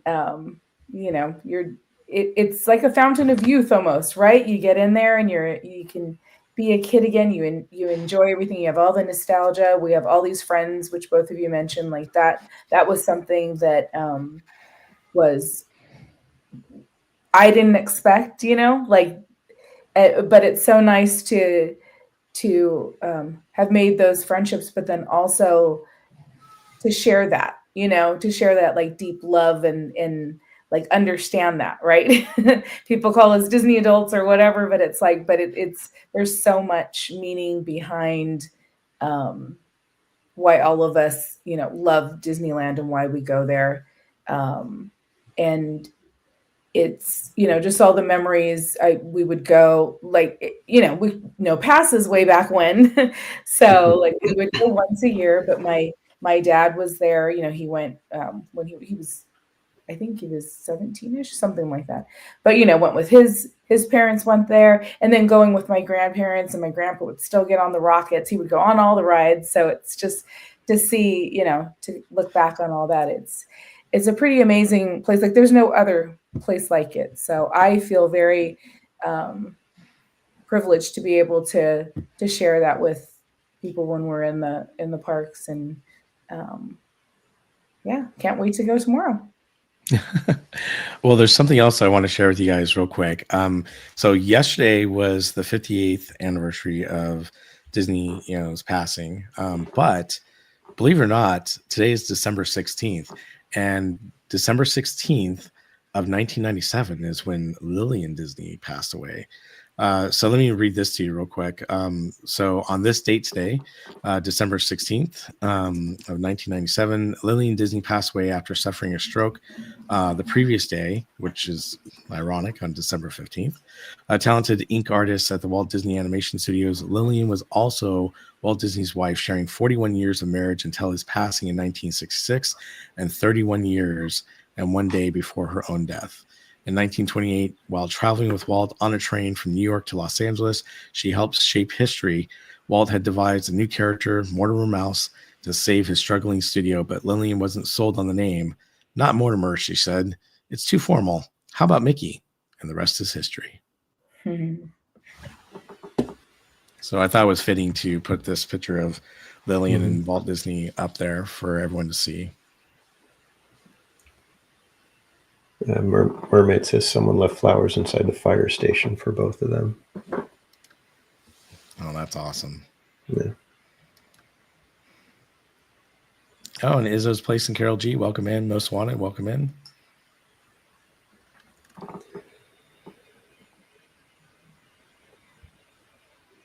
Yeah. It's just one of those weird things for me. It's like I'm in my 50s now. and I, like you said, Cordy, I still get excited when I'm going to Disneyland. Mm-hmm. I mean, does that make you're in your 50s? Just kidding. Yeah. But I mean, seriously, I mean, when I'm driving to Disneyland, I'm like, I got to get there as fast as I possibly can. It's not just I'm going to Disneyland. Hey, we'll get, it's, I've got to get there as fast as possible. I need every minute. And it's not just when I'm streaming, it's, I've got to get there. And every time leaving, right on Main Street, like that's what always hits me. Either the train is, you're right, the trains at the station are going by. But there's so many different things, though. I mean, it's like you could be outside on the way walking, and all of a sudden you'll hear, whoop, whoop, and there's the monorail going by, and that's hearing the spiel from the train, as it's about to approach. There's so many different things, but I wish I could be able to do like you guys do and be there till 1 o'clock in the morning. And they're basically, security is like closing in around you and pushing you basically out the gates. I've been able to do that a couple of times, but that's how I feel. It's like, I don't want to leave. And, you can call me the Disney adult, like you said, make whatever fun you want. That's fine. I don't care. There's something about the place. And if you don't get it, I feel sorry for you because there's something different there, and it's unlike anywhere else. And I love going back. I have yet to be tired of the place. I had to explain that. I had to explain. So I have a new manager. We got off on the right foot here because we were like, oh, everybody share a little bit about yourself. So I brought up, like, I live really close to Disneyland. I didn't bring up streaming and all that stuff, but just that, my love of Disney and Disneyland. And he said, oh, I've always found those people interesting, but he said it in a certain way. And I'm like, So we had a talk later, and now he understands. Oh. Yeah, I mean, the adult, so. You don't take that. Well, should we do a little Q&A before we take off? Sure. If you guys have any questions, throw them in the chat, and we'll answer them as quick as we Hi, can. Jane. Hi, Jordy. Welcome in. Hey, Jordy.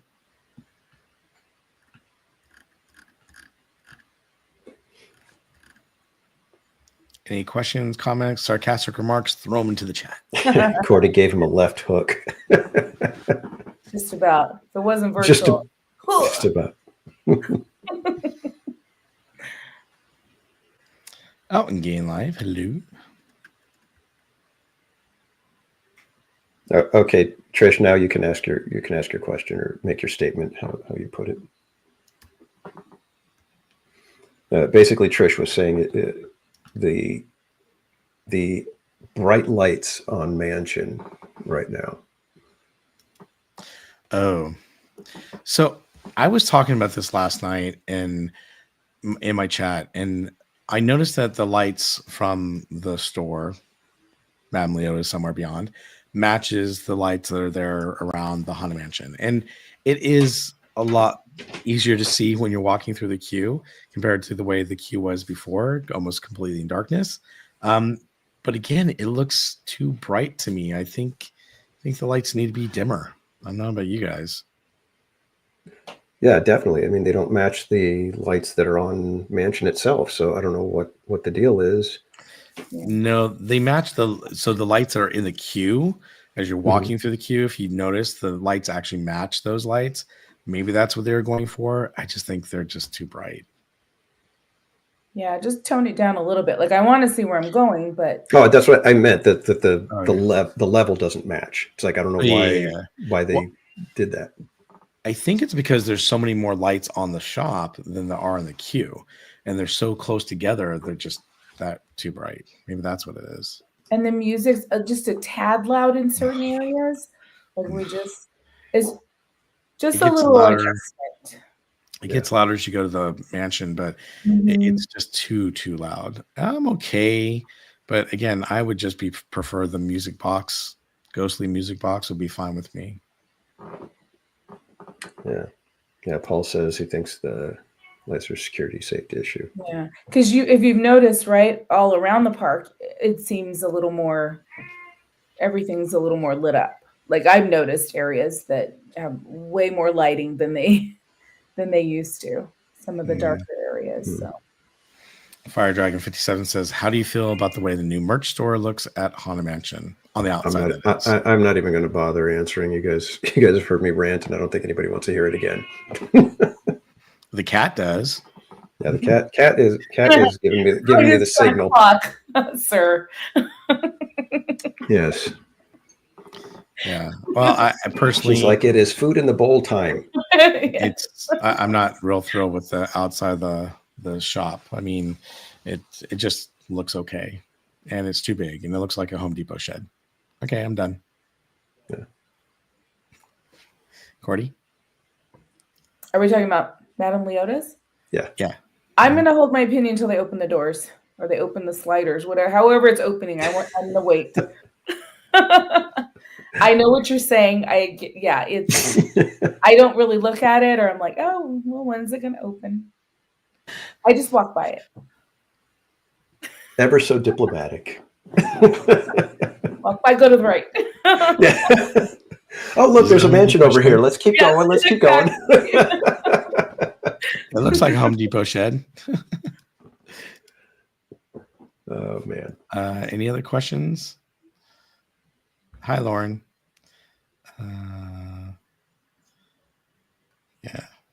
Yeah. So Paul just says the Haunted Mansion shop is awful. No consistent architecture to the 1803 period mansion built on the cheap, in my opinion. All right. Yeah, and here's the thing. I think I mentioned it before. It doesn't need to be so period specific. It doesn't have to be, exactly like this building that's in these, archival photographs. It needs to feel right. That is the thing. And it doesn't feel right. It feels way too big. It feels awkward. And there's just something about it that isn't quite right. Yeah. One of my friends said, oh, sorry, didn't mean to cut you off. No, go ahead. One of my friends said, if you look at the Haunted Mansion, or from the Haunted Mansion, it looks actually kind of smaller. If you're in the line queue before you get up to the Haunted Mansion, it does look a little bit smaller because you're kind of above it. But as soon as you get up to the mansion and you're standing inside the mansion area getting ready to go in, it looks too big to me still. So, yeah. All right. Any other questions, comments? Chris, wait, we have to.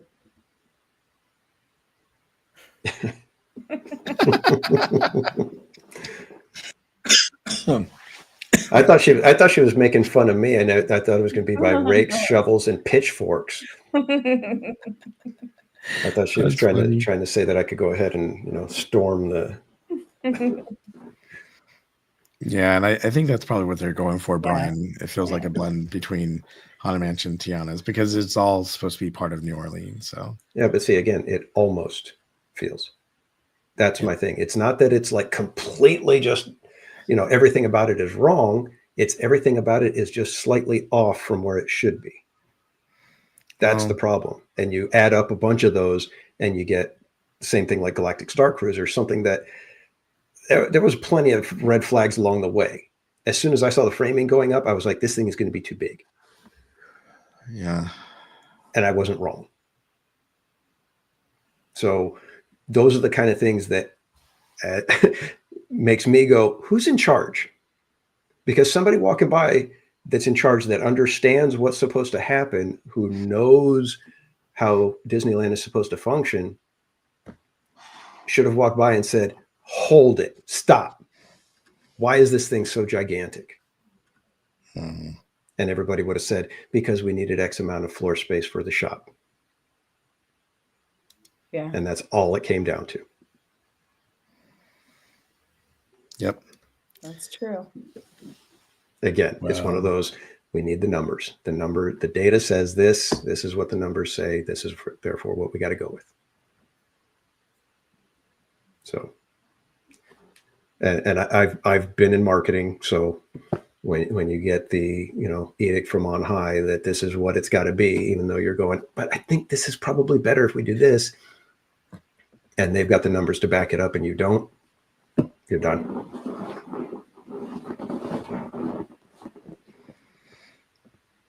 All right. And I see this is exactly it. It doesn't look mystical at all. And that's a problem. Haunted Mansion has a mood, a look, a feel to it. And this just has, it's as bland as can be. Well, I hope they're not done painting the outside because I want to see it look more like the concept art. So but we'll see. Yeah. So. All righty, guys. Doesn't seem like there's very many questions tonight, so it'll be Mystic on the inside. Yeah, that's probably accurate. Well, I wish they could have blended a complete package again. Like I said, just everything just a little bit off. So, all right, I think we're going to wrap up tonight. But thank you everybody for joining us. I hope you guys had a fun show. I enjoyed myself. I had a great time. Thank you, Bob. Thank you, Cordy. Before we go, though, I'd like to let my co-host let you know where you can find them on social media and when they will be live at the parks next. So, Cordy, take it away. You can find me on YouTube, Instagram, TikTok, Twitch, and Blue Sky. And I'm scheduled to be in the parks tomorrow night. Awesome. We're going to get World of Color this time? Yes. Yes, actually, yes. That's the plan. Shows and World of Color. Awesome. All right. And Barry Place, where can everybody find you? You can find me on YouTube, Instagram, X, TikTok, and Facebook. I will be back in the parks tomorrow night as well. And I'm planning on being there on Friday as well. So those are the next two times I will actually be in the actual park. And Cordy, maybe I'll see you tomorrow night because I definitely am going to try. Well, I did fireworks last night, so I was going to try to do World of Color tomorrow night. But then I don't know what I'm going to try for Friday because I'm thinking I need to try to get everything done on Friday. Oh, we can do it. It's doable. You're like, and this guy. Oh no, this guy. Hey, yeah, you can find me on YouTube, X, and Instagram. All of them at Theme Park Casual. I will be back in Disneyland California Adventure on Wednesday, and it will be my final time to be able to catch the Christmas festivities. So we will be trying for World of Color Season of Light, praying for fireworks, and hopefully being able to get off of work early enough to make it for the second showing of the Christmas Fantasy Parade. So it's going to be a rough night. Hopefully not too bad, but we're going to be trying to catch as much of the Christmas stuff as we can. I'll probably be staying late enough to get kicked out by security because I want to be getting pictures of the castle and Main Street with all the decorations and everything one last time. God, this feels terrible to have to say that. I know. Yes, Trish, we are all this.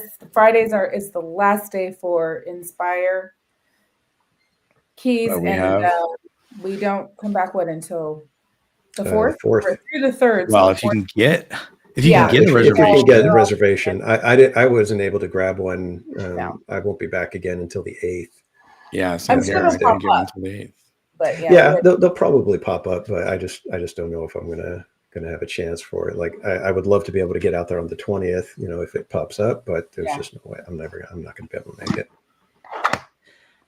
But we do have something to announce, I think, for this weekend. Yeah.